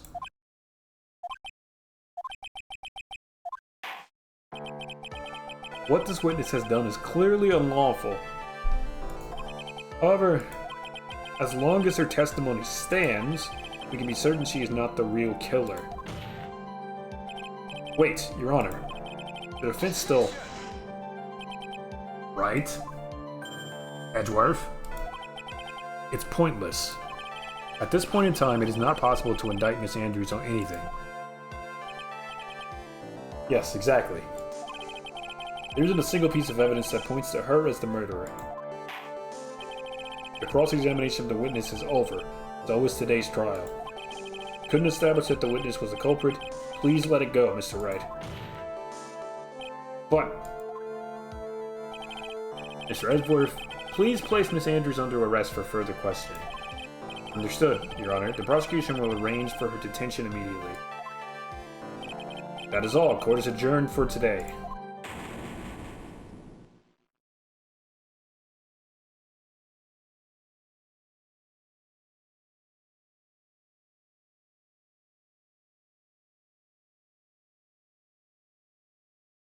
Maya's dead. Today's trial, it's over. I didn't win an acquittal. Witness, would you mind if I asked you something? Edgeworth? What is it? Before you leave court today, I wondered if I might look at one thing. The card in your hand. It's had my interest for quite some time now. What exactly is it? Oh, this? Mr. Wright also asked about it. Although I didn't remember at the time you asked me about it, Mr. Wright. I remember just now. I found this in the room on that day. The room? That day? Yes. I found this card when I discovered Juan's body. He was lying there, right next to him. You found that card next to the victim's body. I suppose I must have unconsciously slipped it into my pocket? But it's not as if this card has any relevance to Juan's murder, right? Yeah, I guess not, but it's still a strange card if you ask me. As far as a clue to this case, I don't see why... Witness, that card, give it to me, hurry! Edgeworth? Do you have any idea what you have stupidly yet inadvertently done? I can't believe you hid this from me all this time. I didn't mean to. What's this all about? Never seen Edgeworth so emotional before.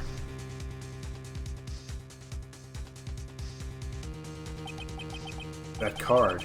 What in the world is it, and what does it mean?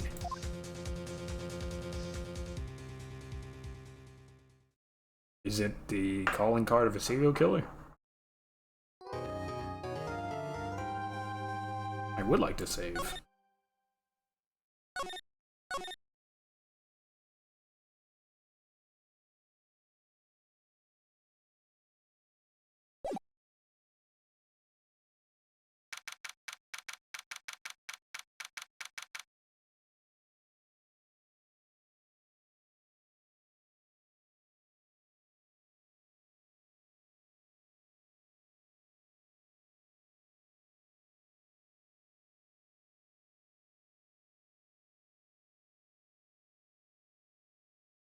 Alright.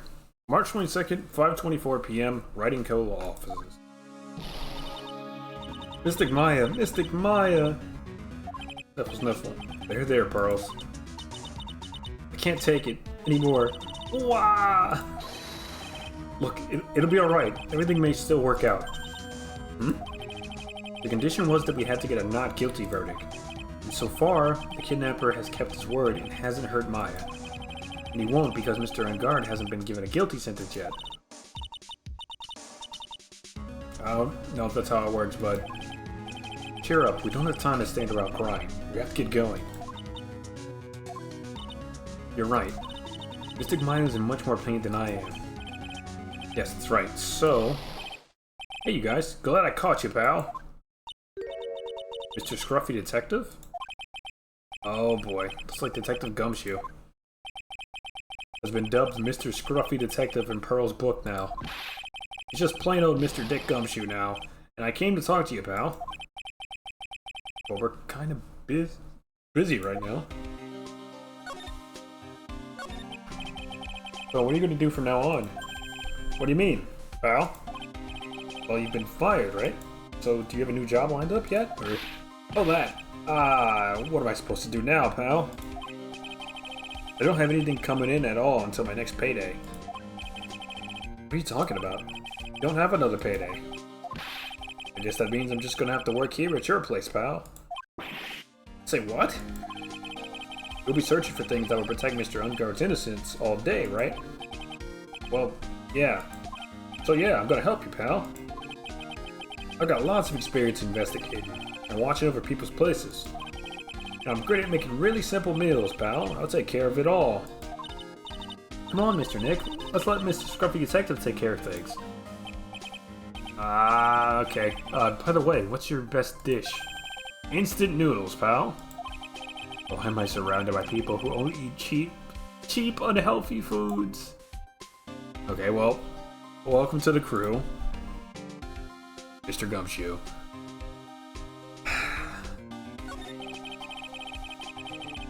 That was the first time I've ever seen Mr. Edgeworth act like that. I never thought he'd say something like he didn't care if Miss Andrews took her own life.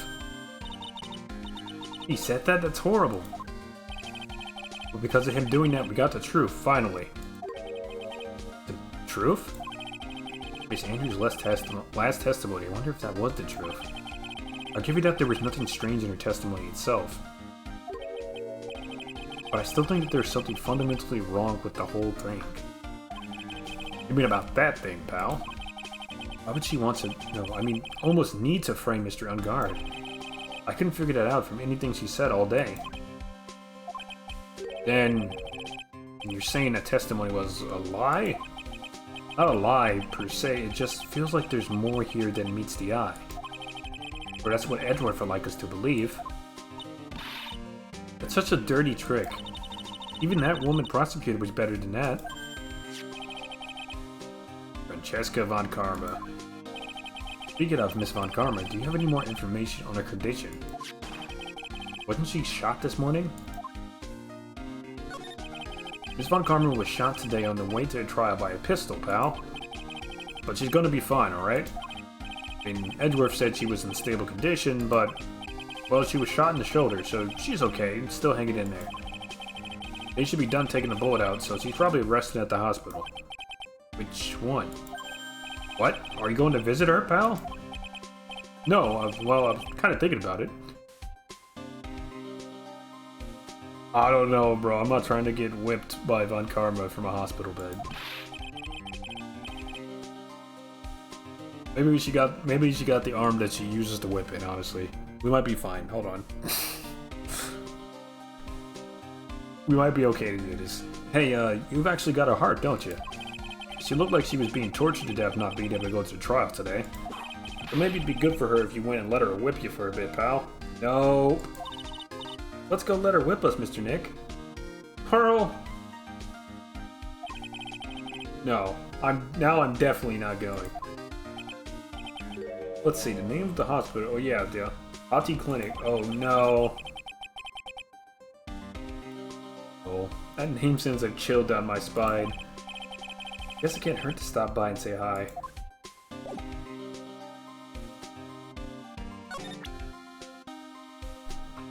Oh boy. Here we go.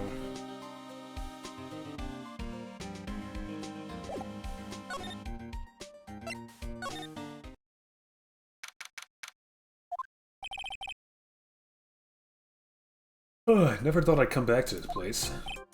Yes. Are you here to visit a patient? Sorry, you're not a doctor. Hi. Wait a second. You're... yes. I'm Director Hati. Oh. Why are you still here? Yes. What is it? Can I help you? You can tell me. Yes. Director Hati. Edgeworth? Yes. I'm Director Hati. Oh. Oh, you're the man from this morning. Yes. What is it?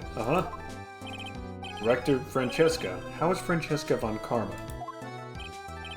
You don't need to worry. Yes. She's in good hands.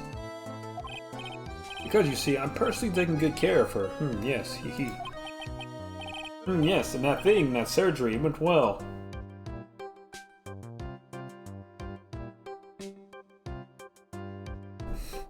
On here.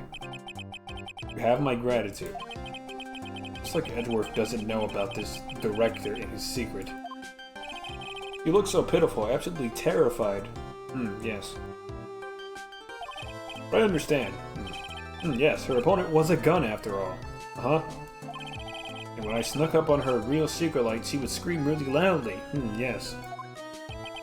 I see. Well, she's really cute too. When I did that, she'd whip me with her whip, Or did I cry like a baby? Yes, but I think I could get used to it.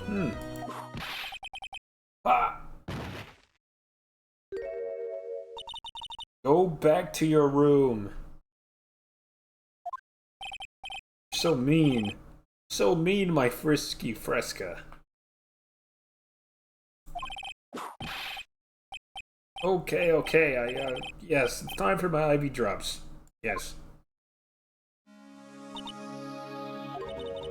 And what are those tulips doing in your hands, Mr. Phoenix, right? I knew I shouldn't have come here. I was shot in front of the courtroom.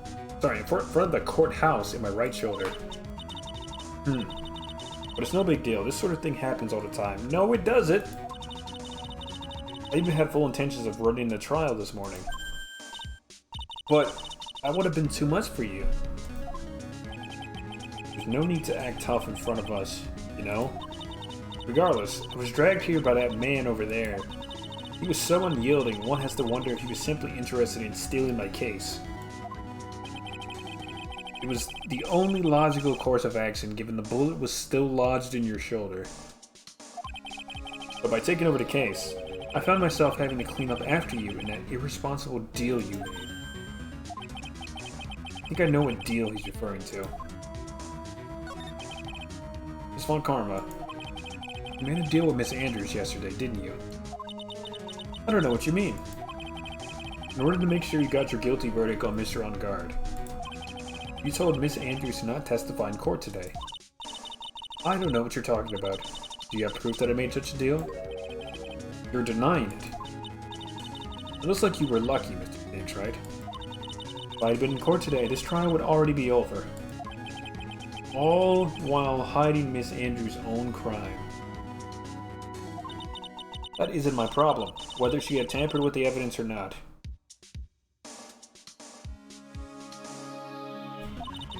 I have only one objective, to find Ungard guilty of murder.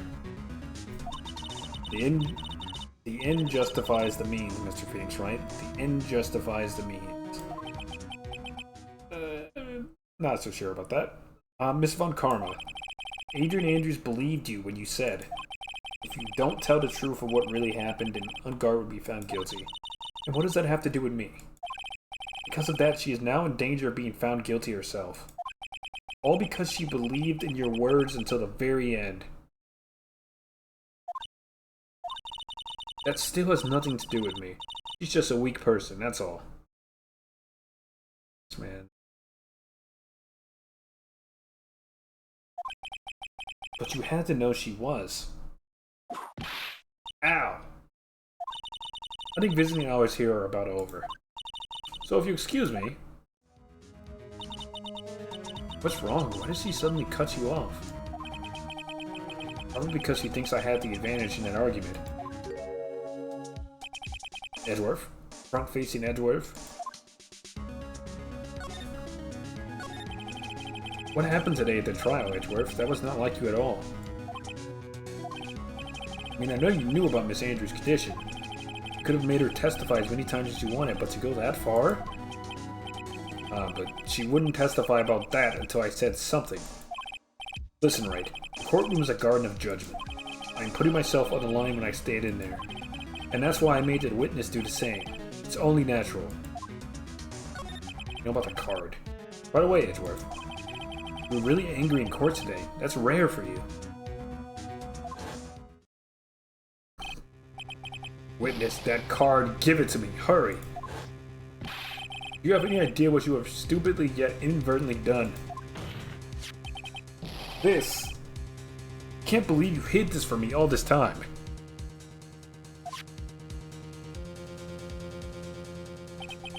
That card. What in the world is it?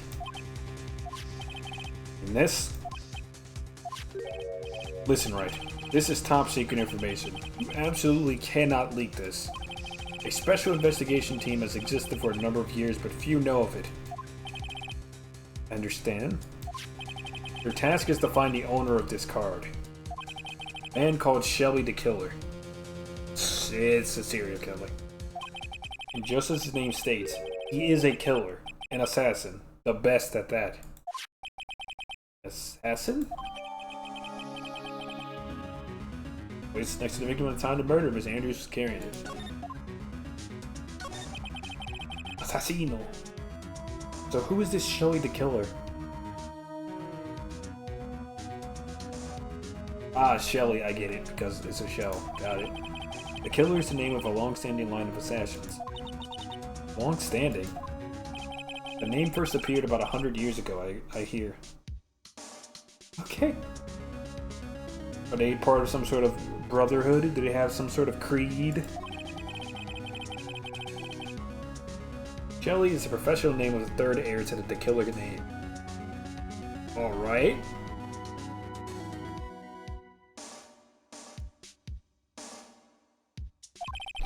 So because his professional name is Shelley, he leaves cards with a shell on them. He has a habit of making sure to leave a card by the body of his victims. Why would he do something like that? You think it is part of his duty to his clients. His duty? If he leaves a card, then his clients can be assured it was he who killed the victim. It also serves as insurance in case any charge is being pushed onto his clients. I see. The killer values the trust between his clients and himself above all else. It seems that this is one honorable assassin with a moral conscience. Even honorable assassins can exist. So you think this assassin, think he's the one who did the killing in this case? It would appear so.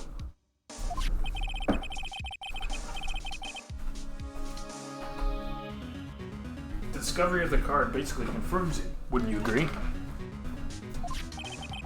Shelley the killer, huh? I noticed something at the trial today. You were behaving in a very strange manner. Something the matter. Guess I should just tell him. Maya, she's been kidnapped. Kidnapped? What does the kidnapper want? An acquittal. I see. I had no idea. I will prepare a rescue team as soon as possible and resolve this by tomorrow. Really? Did you hear that, Mr. Nick? Mr. Edgeworth is gonna...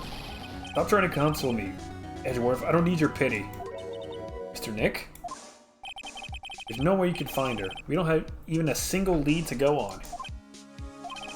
There's only one way to save her. I have to get an acquittal somehow. It's the only way. Right? Listen, you need to know something. Juan Carreta was killed by Shelley the killer. The client who ordered the job is Matt Ungard, your own client.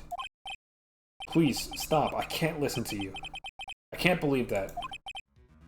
I see. Well, if you want to continue your investigation, you will need this. What is it? The hotel right now is restricted to police personnel only, as we are looking for any clues that might lead us to Shelley the killer. But if you take this with you to the hotel, I'm sure they will let you enter. Letter of introduction from Edgeworth, allows Bear to freely investigate the crime scene. In any case, I must attend to the preparations for Maya's rescue team. We'll meet again if anything should happen. Now, if you excuse me. Shit. Okay. Mr. Nick, do you think Mr. Ungard hired an assassin?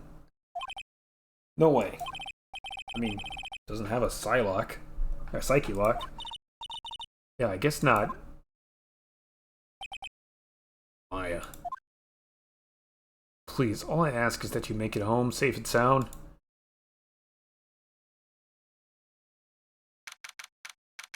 Unknown date, unknown time, unknown location. I guess even kidnappers can be a little clumsy. Clumsy enough to drop a card like this for me. And even though he said he was an assassin, I bet he's just making it up, like how Nick does with everything in court. Oh god, Maya. Anyway, let's try out the card trick with this card I just found. Sounds like I got the door open. Okay, time to go take a look. Look around.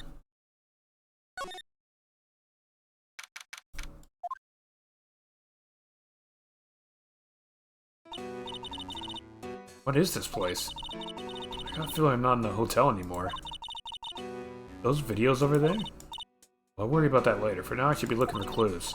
That way I can show them desist and me to get out of here. That's weird. What's a figurine doing on a sofa in a place like this? I think it's a bear? Oh, cute. I think it's a bear from Juan's room. But it's got a lot of cuts and slits on it. Wonder if it's some kind of puzzle or something.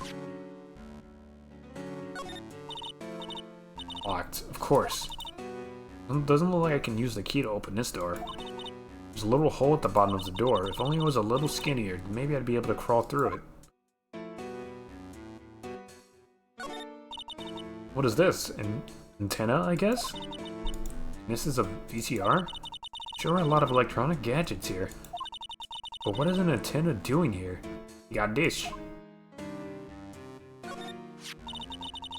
There's a framed picture sitting on the coffee table. It's a picture of a woman. She's kind of pretty. It looks like there's something written here. Let's see. I think it says, what, love, Celeste? Celeste and Pack?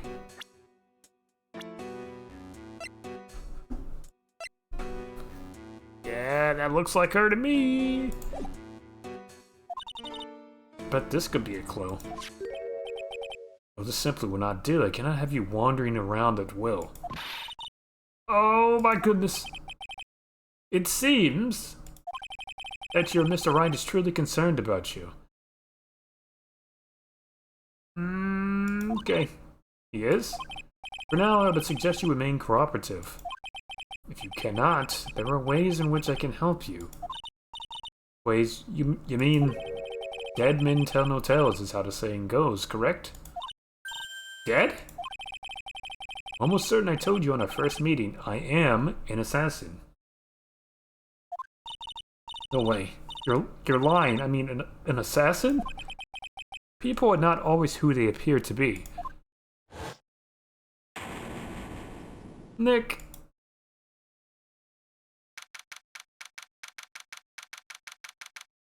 March 22nd, 7:04. Body clinic reception. Mr. Nick? Oh, yes, Carlos? Got caught up on my thoughts about Maya's situation. Mr. Edgeworth has left, you know? I guess for now I have no choice but to believe in Mr. Ungard. I think I should listen to his story one more time. Alright, let's get going too. Okay. Here. Go here.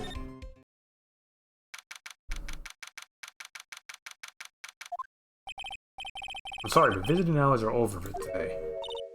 Aw. Too many questions I need to ask. I'm sorry, but I'm Phoenix Wright, a lawyer for one of the... You're Mr. Wright, you say. Oh yeah. There's a message here for you. Message? It's from Matt. Ah, here you are. What did he write? Is it something really important? I don't know. Well, let's see what it says. To Mr. Lawyer Dude, I got something really important to tell you. Why do you feel uneasy all of a sudden?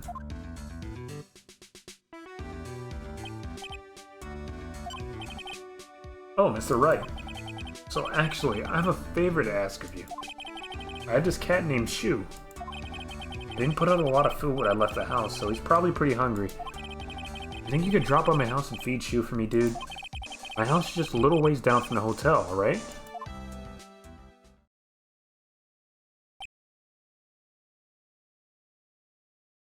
I mean, that is pretty important.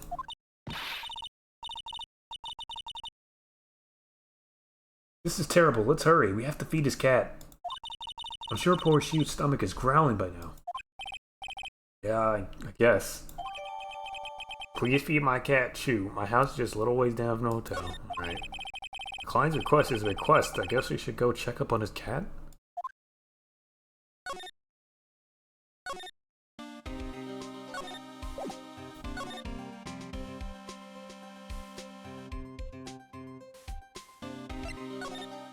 What, go to hotel lobby? And walk from hotel? Alright now, Mr. Nick. Let's go look for clues. We have to, for Mystic Maya's sake. You shall not pass. No. Why? She's here again. Miss Old Bag. Don't devalue my name and turn it into a gasp, you spiky-headed pettifogger. What an insult. Okay. Because of you, I've been made to look like the bad guy again, although I did get a piece of gum from Edgy Boy, just as he promised. What I really wanted was something much more valuable. I wanted Edgy Boo's heart. I want it all for me. It's all your fault! Go awaken the wild beast inside of this old bag. Arg! You just had a freaking heart attack? This old bag? Keep your hands off of me. The helmet is airtight. No air gets in and no air gets out. Why do you keep putting it on? I think you can get me to move with silly questions. You're gonna have to defeat me if you want to get by. I'm not hearing this.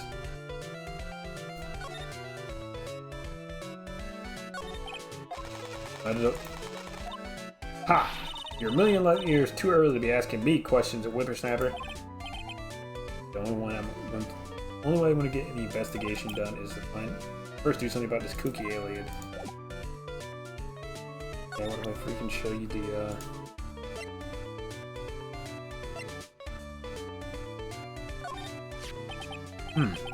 Maybe if I show this letter I got from Edgeworth. This old bag? If you would look at... What? You want me to look at this worthless piece of... Edgy poo? Is that her perfume? Pheromone d'Amour I smell? God. Let's see here. Would you please allow this unsophisticated young person to conduct his investigation? Yours truly, Miles Edgeworth.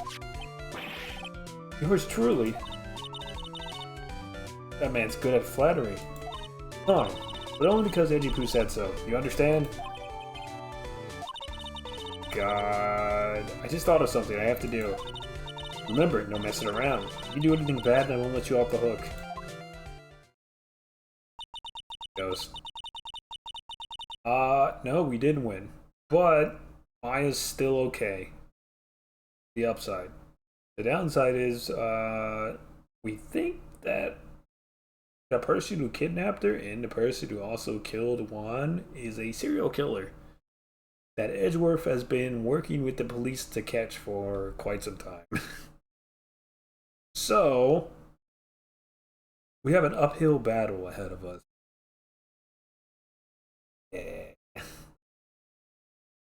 Must be that Dexter guy. I know what you are. No, it's his name is Shelly the Killer. And that's why he leaves calling cards at the scenes of crimes that have a shell on them. That's his calling card. I just finished reading one of those revenge romance mangas. Didn't even get to see the villains get beat up. Revenge romance? Wait, what?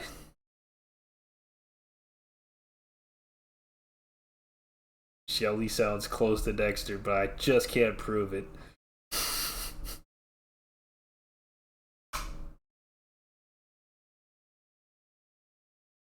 It looks like she has strong feelings for Mr. Edgeworth. And maybe, but you know, nothing's gonna come of it. That's so mean, Mr. Nick. Feelings are meant to be told and shared. Ow! Every time we talk about love, I always end up with a handprint on my face. Somehow. Anyway, let's continue our investigation. Okay.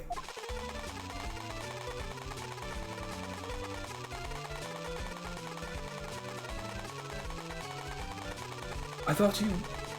Okay. Just came back to blast us with the ray gun, huh? What now? One little thing before I forget. Can't go into Unguard's room today. Why? The police main investigation team is going to be in there all day, you hear? If they're the team in charge of investigating the killer. So don't go in there. Set one foot in there and you'll face the wrath of windy old bag.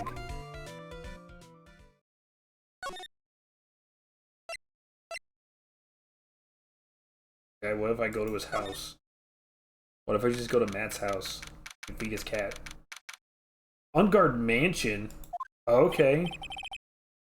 Movie star. Sure is dark. I will turn on the light. Why do you have a motorcycle suspended via wires above your couch? That shit gonna fall on somebody, son. And if not, I still wouldn't want to be seated underneath it. Oh god. Okay.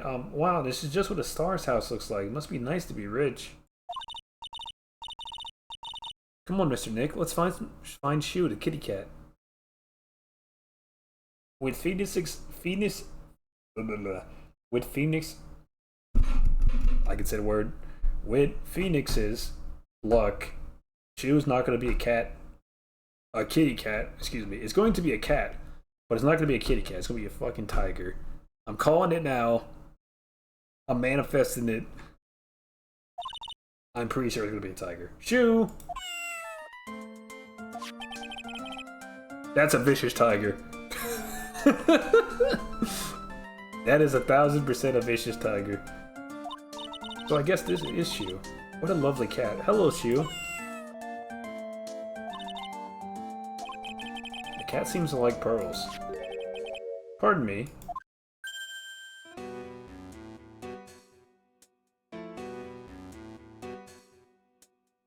You're the killer.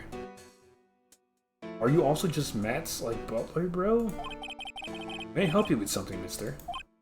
Oh, we're lawyers. Actually, I'm Mr. Ungard's lawyer. The Masters. You must be Mr. Wright. Yes. It's a pleasure to meet your wonderful self. I'm the family butler, John Doe. Uh-huh. Sure. Nice to meet you. I want to show you something. I was wondering if you wouldn't mind taking a look at this. I'm afraid I cannot offer up anything special about it. It is not appropriate for a lowly servant to speak of evidence for a trial. Light yet snotty with a touch of rude. He's the stereotypical butler, alright? Okay, buddy.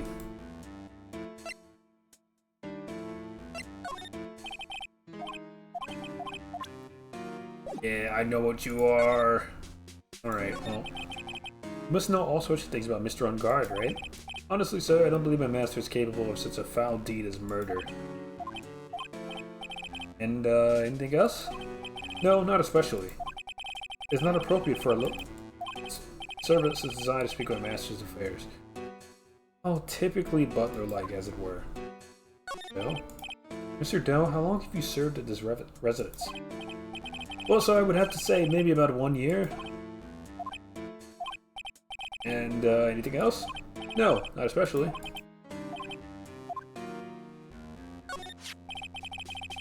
That's a very cute cat you got there. It is my duty to take care of him. The master rather fancies Shu. And, anything else? No, not especially. Well then, I guess I don't need this piece of paper anymore. That's note crumpled into a ball, throw it away. Well, I'm afraid I must take my leave of you now. Oh, we should probably get going ourselves. Ah, so young and yet already so accomplished, a master of law. But there is also a lot to be proud of in being a butler, in charge of the house and all. Thank you for the compliment, sir. People are not always who they appear to be. Why did the music stop when you said that, Mr. Doe? Now if you'll excuse me. I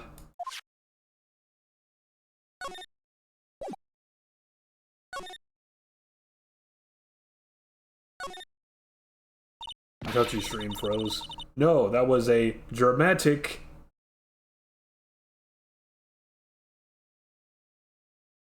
pause.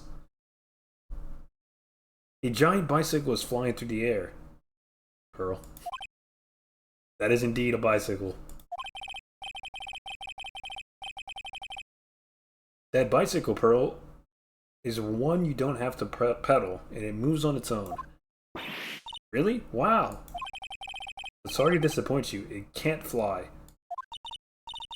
Yet. It can't fly yet. That's too bad.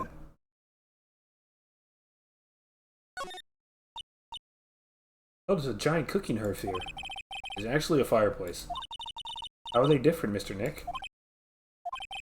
You know, I've never actually seen a hearth before, come to think of it. You should come and visit Fae Manor then. I'll show you one when you do. Why can the Faes read my mind, bro?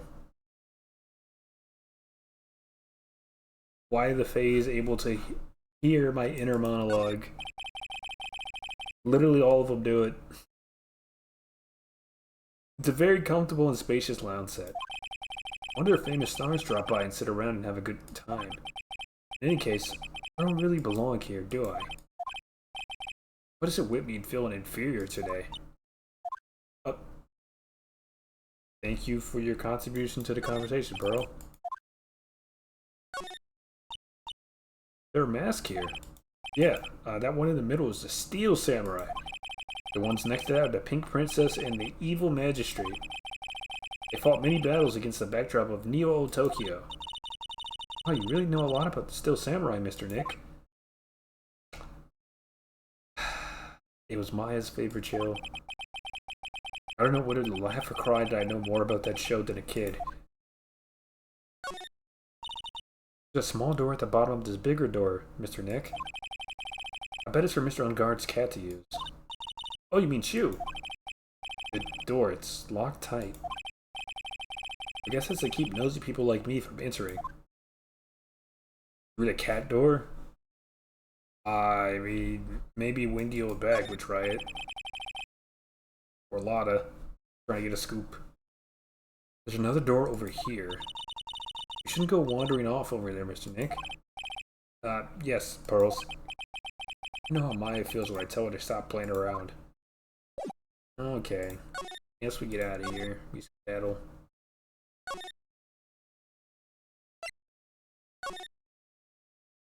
Feels like we're the only ones here. And yet, the hotel seems so busy somehow. Probably because the police team is scoured for clues about the killer.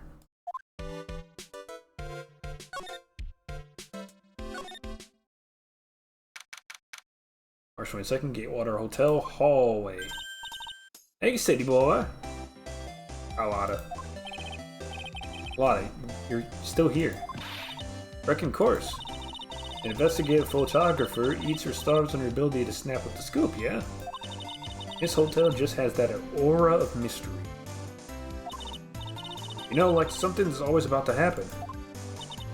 But, do you have a camera? Right, given. A photographer's gotta have cameras out the ears. A photographer's gotta have cameras out the ears like corn to be a real pro, you know?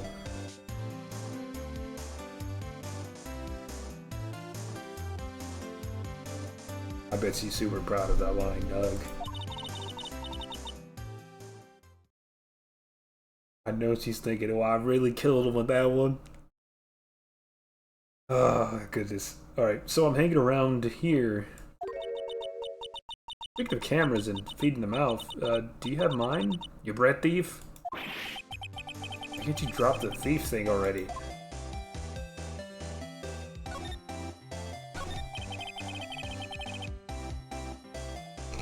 I wanted to ask you about the night of the murder. What? You really gonna shell out the bucks for the info you got? You really gonna shell out the bucks for the info I got? Lotta, you were loitering in this hallway the night of the murder, were you not? Well, kinda, but... Brace yourself, Phoenix. Here it comes. Didn't exactly hang around here the entire time, you know? I followed a few stars around. I got a few autographs and shook a few hands, had a soda pop with a few of them too. But she wasn't here the entire time then. The security lady also wasn't in this hallway the whole time, either. I guess this means that there's no one who can tell us who came and went that night. So, about the note that was inside your camera case. Oh, that ditty I wrote? Yeah, did I believe what you've written? You mean the stuff about Unguard shoving his manager lady onto Coretta? Yeah. Well, I reckon you best not be believing that. What? Look, I sort of wrote that on a whim, you know? Writing whatever came to mind. Whatever came to mind? Yeah, when you get down to it, it's just a lot of random bull doodles.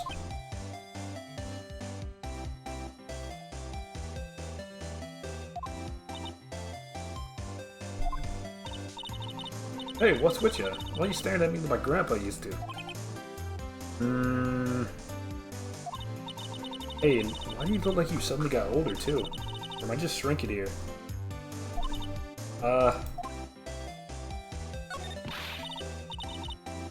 Camera. My baby! My $1,600 baby! What's with the red-coated prosecutor, anyhow? The guy told me it was evidence and refused to give it back to me. Well, that's kind of how it is. Hey, you're that redcoat's friend, aren't you?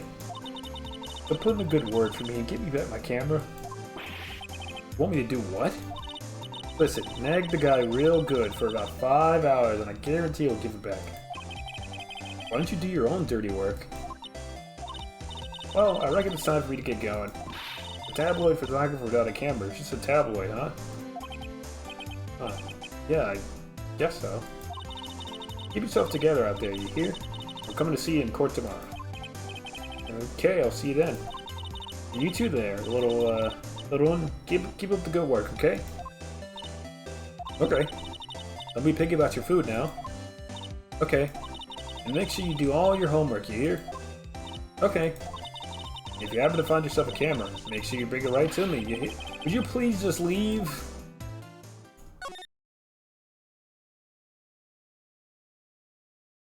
In a hotel room. The scene of the crime.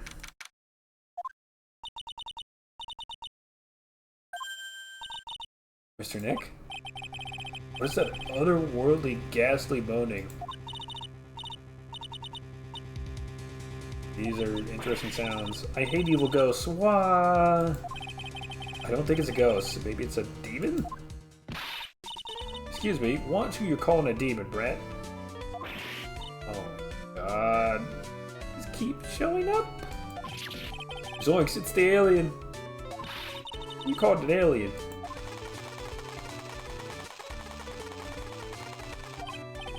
Oh, it's just you, this old bag. What are you doing here? What is wrong with youngins today? I came down here to pay our respects to my poor Juan, and you're disturbing me. Pay respects, huh? Alright, well...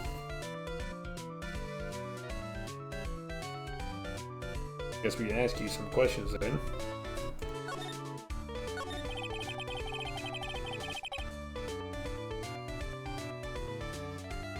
Please talk to me about that night of the murder just one more time.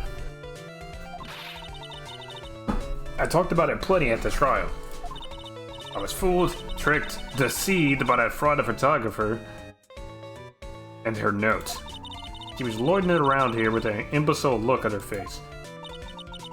With that imbecilic look on her face? Okay, got it. Now hold on a second there, you little pipsqueak. You're gonna take notes, at least make me sound better than that. Oh, alright. Now I've seen everything. But you know, I was working that night too, doing my job, minding my own business. It's not like I had time to waste standing around here the whole night. I was wondering if you could tell me a bit more about Mr. Carreta. He was the most popular star, you know, especially where it counts, in my book.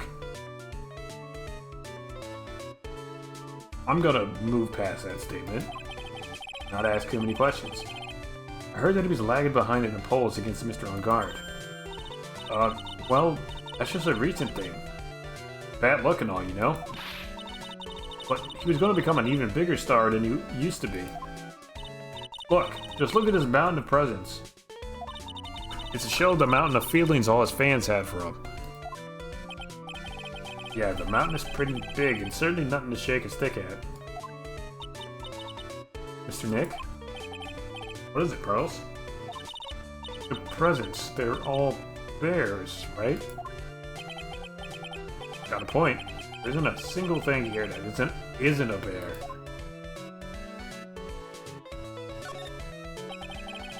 All of Mr. Greatest presents from his fans seem to be bears. That's because you can't think of one without thinking about bears. Bears? Why bears? You don't know? My dear Juan was training. He fought barehanded with a bear.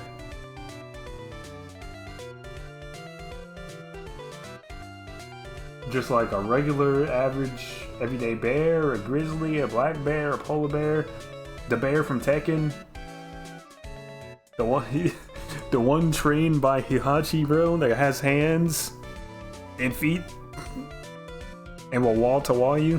What type of bears are we talking about?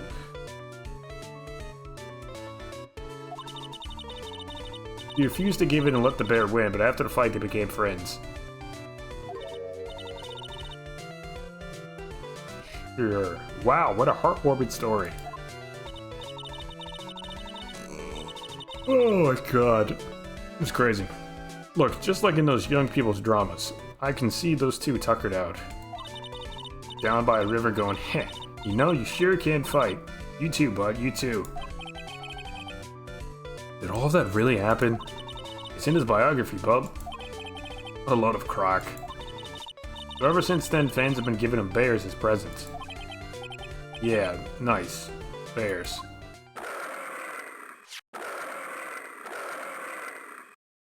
I'm Uncle Bear and I say it's barely 8 o'clock.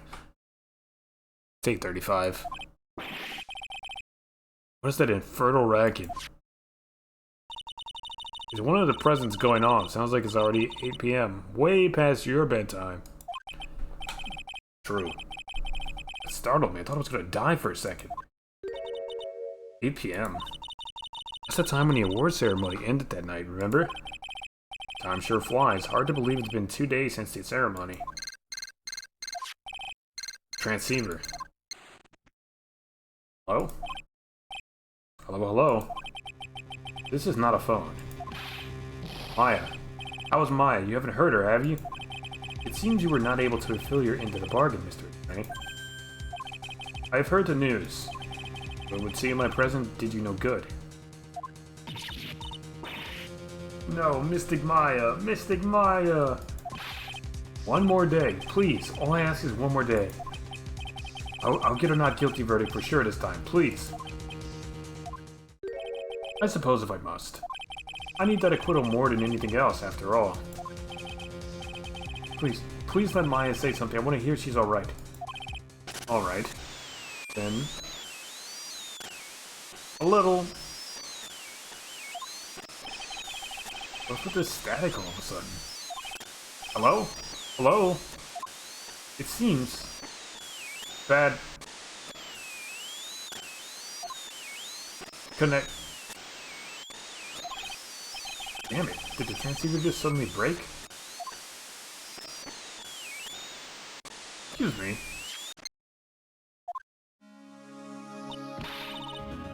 What happened? I don't know. All of a sudden it became nothing but static. Mystic Maya, Mystic Maya! Why did the transceiver suddenly break like that? I should probably have an electronics expert look at it. The sooner the better.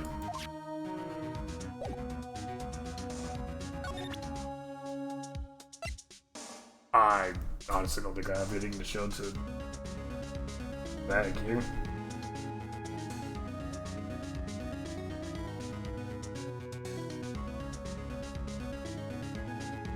Ay.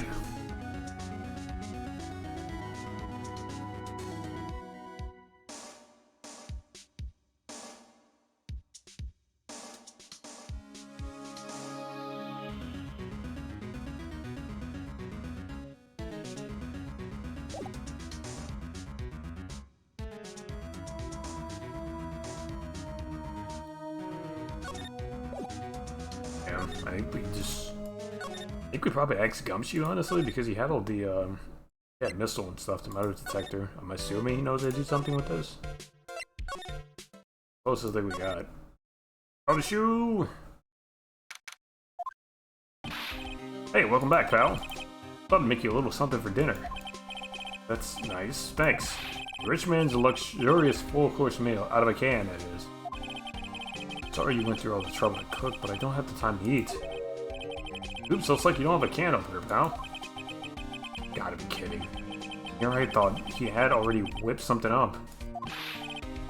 I know. There is one way I know how to be helpful. Ask me about anything you want, pal. Go ahead. But she's here and offer. I wonder what I should try asking him about.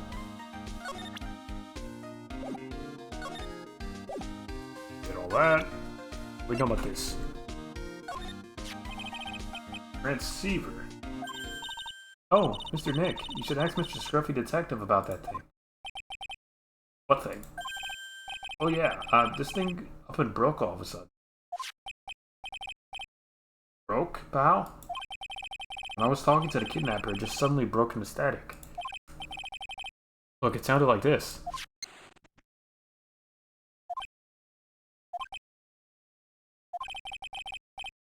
I don't hear any static, pal. Huh? Maybe it fixed itself?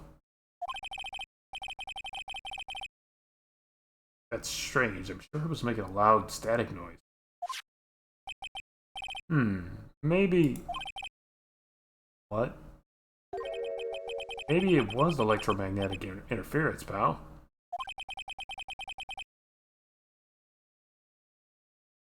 Electromagnet. I guess I have to talk to him again now. So what is electromagnetic interference? It's something that happens when a radio wave gets mixed up with another signal, pal. Oh, when you put it that way. I don't understand what you're talking about. For example, when a cell phone goes off next to a computer screen. Stuff on the screen gets kind of fuzzy and starts acting funny, right? Huh? Computer?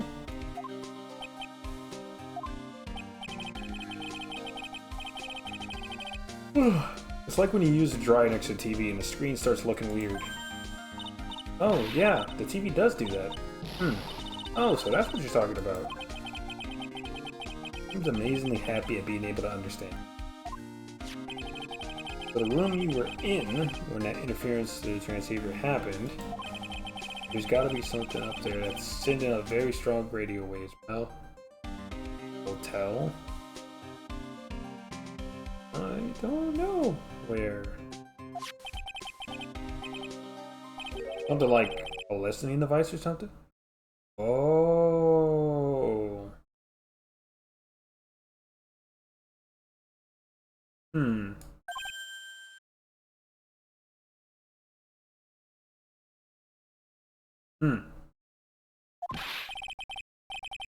Speaking of that, where were you when it happened?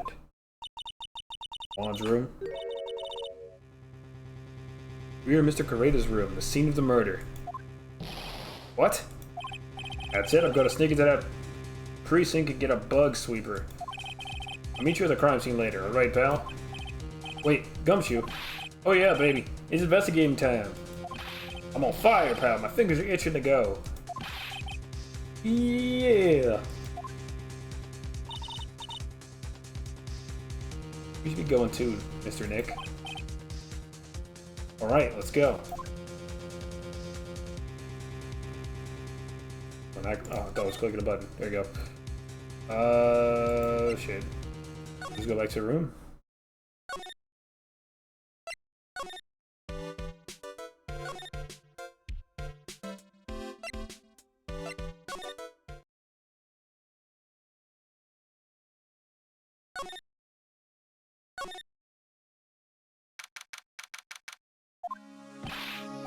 Hey, you're finally here, pal.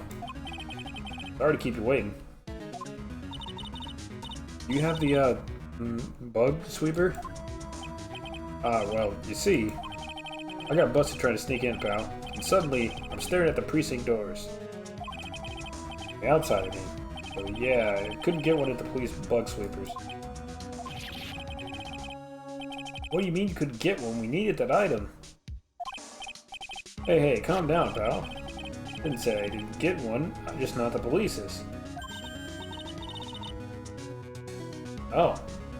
So this is a bug sweeper. Looks like a little... Okay.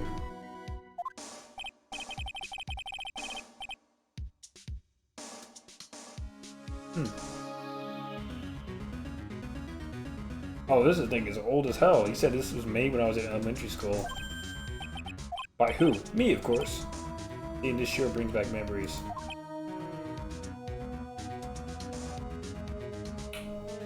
Okay. Hey, don't look down on it, pal. Sure, it looks like a little beat up. But I put my heart and soul into building this puppy here. Heart and soul? It'll work, trust me, pal. It'll do the job, but... Can't set the sensitivity. So it's gonna beep at anything that gives off electromagnetic waves. But isn't it better that way? Oh ho ho! Oh ho ho ho ho ho! Well, anyway, since I brought it all this way, might as well give it a whirl, right, pal? Even that sinking feeling again. Okay, now I'll tell you how to use this baby. There's a listening device here, some other sort of bug hidden in this room, pal. We're gonna find it, right? Right. Now first, let's turn the sweeper on. Next, move the sweeper around the room to give the room a real thorough look-see, pal. The sweeper lets you know how strong the signal is picking up, so keep an eye on it, okay? If you find something that's giving off a lot of radio waves, press enter to lock on. A lot of things here that's going to give off the radio waves. So let's take a good look at everything that seems suspicious, okay, pal? Alright, I'm gonna go stand outside and keep an eye out. Give me a yell if you find the bug. Got it, pal? You got it.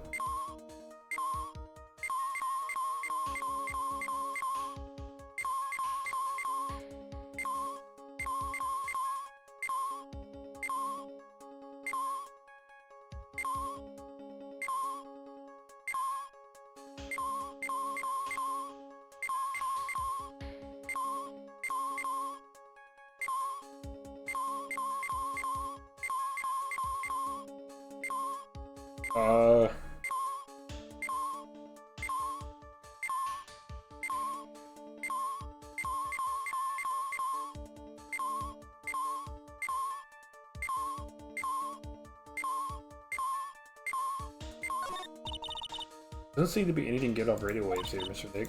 What?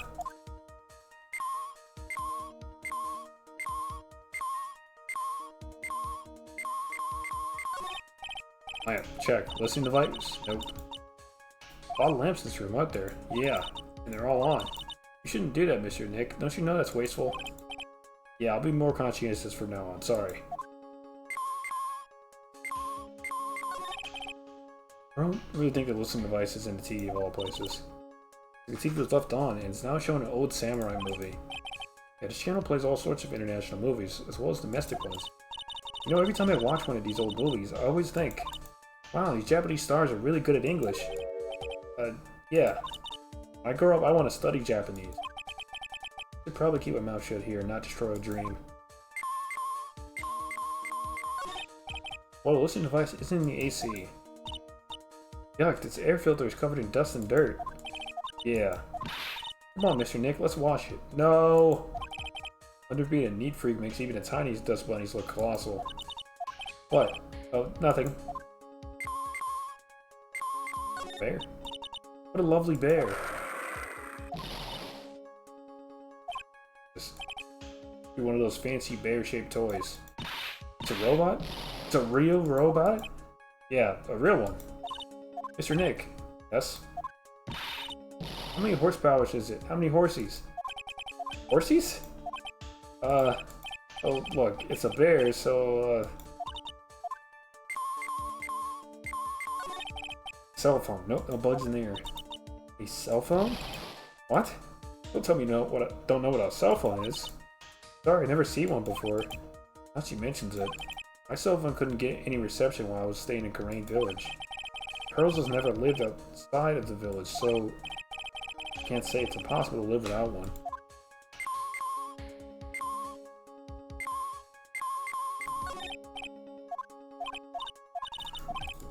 Lamp.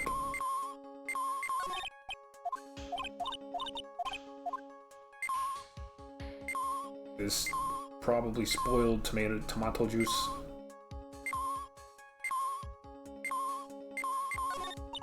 Radio is on and playing something. Oh, it's Kid's Question Corner. Professor, why is the Earth round? Gravity. Why is it, Mr. Nick?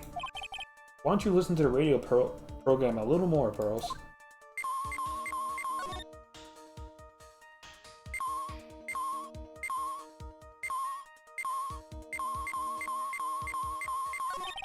And here we have a dryer. Nothing unusual, I think. Dryer? Oh! Use it next to a TV and make the screen look all weird, right? Yeah. And when that happens, it's called electromagnetic interference, right? Good memory, Pearls. I'll never forget it for the rest of my life. Oof. A rice maker? A bread maker. There's a really delicious loaf of bread in here. Looks like it's been kept warm all this time since the murder. Mr. Scruff Detector always says, gotta keep the trail and crime scene warm. I don't think keep warm in that case, so I think the keep warm in that case is a little more metaphor.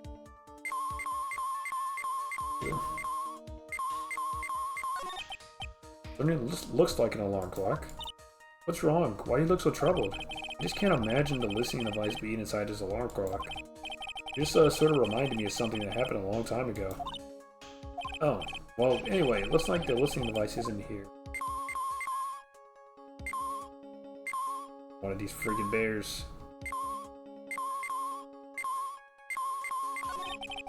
TV remote, but it don't like the listening device is in there. But I was thinking, I wonder if a TV remote works on other things, like... Does it make you change your expressions like TV channels? Zap!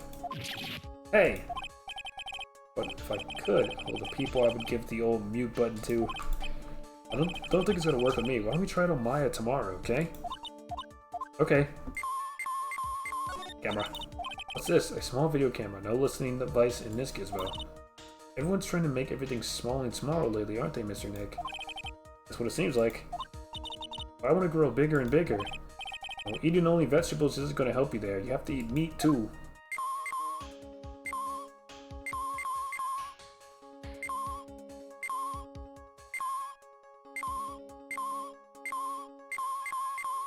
There.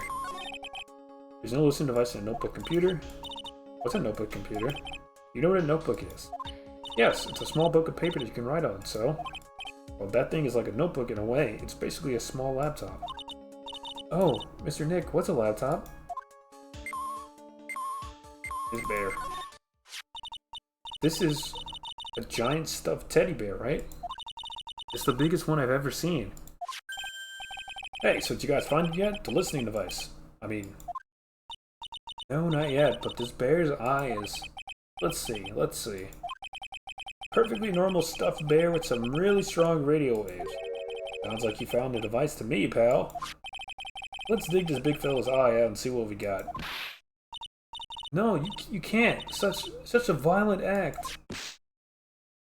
He just ripped it out. It's an animal. No! Huh. It's a miniature camera. And it looks like there's more. There's a transmitter and a timer. And what a emitter? A transmitter, pal. Is this more of that high-tech stuff? Alright, Gumshoe. What's going on? So this tiny thing is a camera. Yep, it's a pinhole CCD camera. Al? It's a small, high-grade video camera mostly used in security systems. So it's a video camera. It runs on a battery, which comes with it in a set.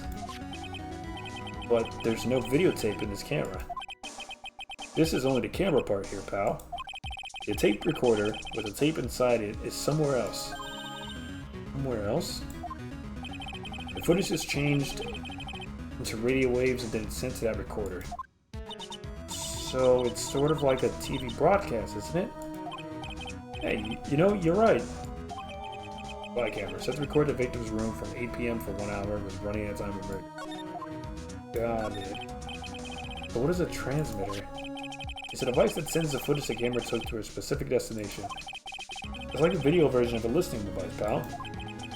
It's like it's attached to a small clock-like thing. Oh, that's a timer, pal. You can set it to turn the camera on and it's recorded at a certain time with it. You can set it for a certain time? Yep, let's see. This looks like it was set to start at 8 p.m. and go for 1 hour. 8 p.m.? That was the time the award ceremony ended. There's no date set, so it's been recording every night, I guess. Mr. Detective, how long has this bear been here? I'm pretty sure it's been here since the night of the murder. then maybe this camera caught the murder on tape. What? If you think about the angle the bear is at, it's bound to have had a clear shot of the whole crime, pal. Okay, what about the bear itself? Well, there was a camera in this bear's eye. And it was disguised as a present. And I'm sure it was here on the night of the murder, pal. It's pretty big, so it stands out pretty well in my mind. But who gave Mr. Correa this present? I don't know, pal. But this means that someone out there has got a video of what happened here that night. Isn't there any way we can find out who that person is? It's impossible, pal. Radio waves can be sent almost anywhere, so there's no real way to find out. Oh. Really no way to find out? I got it. What? Hey pal, let me borrow this mini camera for a bit. What are you gonna do? I'm gonna go around to electronic shops and see if I can find out who bought this. But that's impossible. I mean, it's already 9 PM. Leave it to me. Even if I have to search all night, I'll find your man, pal. Hey, give it to Gumshoe. Oh yeah, baby. It's investigating time. I'm on fire, pal. My fingers are itching to go. Yeah! There he goes. He's gone. Yep. But Mr. Scruffy Detective sure is a nice man. He's pushing himself so hard, all for Mystic Maya's sake. Mystery how you always manage to do things in the most ineffective ways, right? Heck! You have to excuse me. I heard your conversation just now. Edgeworth, what are you doing here? The rescue team has been created and deployed. I can't say I'm optimistic, but we have to move forward one step at a time. I see. Thanks. Don't take me yet. We still have to find her. So there was a spy camera hidden inside this stuffed animal, huh? You are one lucky man, right? Do you know this stuffed bear, little girl? I have no idea. Of course not. The maker of this bear is a very expensive luxury brand from overseas. It's completely handmade and only a small number of these are exported here. What? The camera and transmitter that Scatterbrain Detective took with him are dead ends. Things like those can be bought anywhere. However, this bear is different. By tracking how it got into this country, this bear can tell us who the buyer is. Can he really do that, Mr. Nick? Can he really? I guess so. It's 9 PM. I think I can still make it in time. I'll be taking this for now. I'm sure you have other things you have to do. Stuffed bear snatched up by Edgeworth. Alright. You just gonna slide that into your back pocket, bud? Good luck with that. See you soon, right? Wait. What? Why are you doing this? I have no interest in explaining myself to someone who cannot comprehend. But besides that, right? Until court reconvenes tomorrow, you should concern yourself with this question. Who was the person that murdered Juan Correa? The real killer.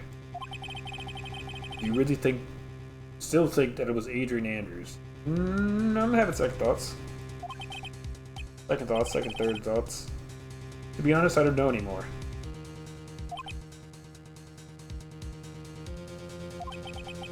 You still have a little time left. Find the truth, right? Everything begins with the truth. Juan's real killer is Andrew's past. A kidnapper whose sole condition is the acquittal for Mr. Ungard.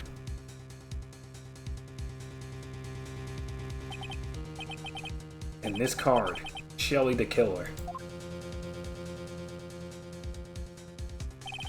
Maya, the only way I can save you now is to find all the answers to this case tonight. I don't understand what your real intentions are, Edgeworth. But as you said, all I can do for now is find the truth. To be continued next time. Alright. And that puts us at time. So we're gonna save. And we'll pick this up next week. And we'll actually finish episode 4 here.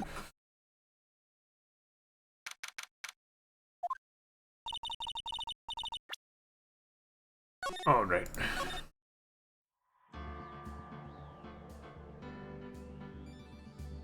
Okie dokie. That's gonna do it for now. We will pick this up next week, and I think tomorrow we're gonna be playing some Hades. The first one. Hopefully that goes well. It's a roguelike, and it's a pretty damn good one. Haven't actually gotten to play it myself, but I've seen a lot of folks play it, and a lot of my friends have played it, and they enjoyed it. So we'll check that one out, and maybe we can play some Hades 2 in the future too. That'd be pretty cool. But that's going to be what we do for Tuesday. For Wednesday, we're going to be playing some more Visage, some more horror games. God help me. That means, I guess, we do AC Revelations on Thursday, which I think we're almost done with as well. So I'd be sick. Finish that one up. And then Friday, Genshin. Do some gacha gaming. That is tentatively what we'll be doing this week here. That being said, as always, hope you guys enjoyed the stream. Hope you have a wonderful, wonderful evening and a good rest of your week. I will see you all next time. Bye-bye.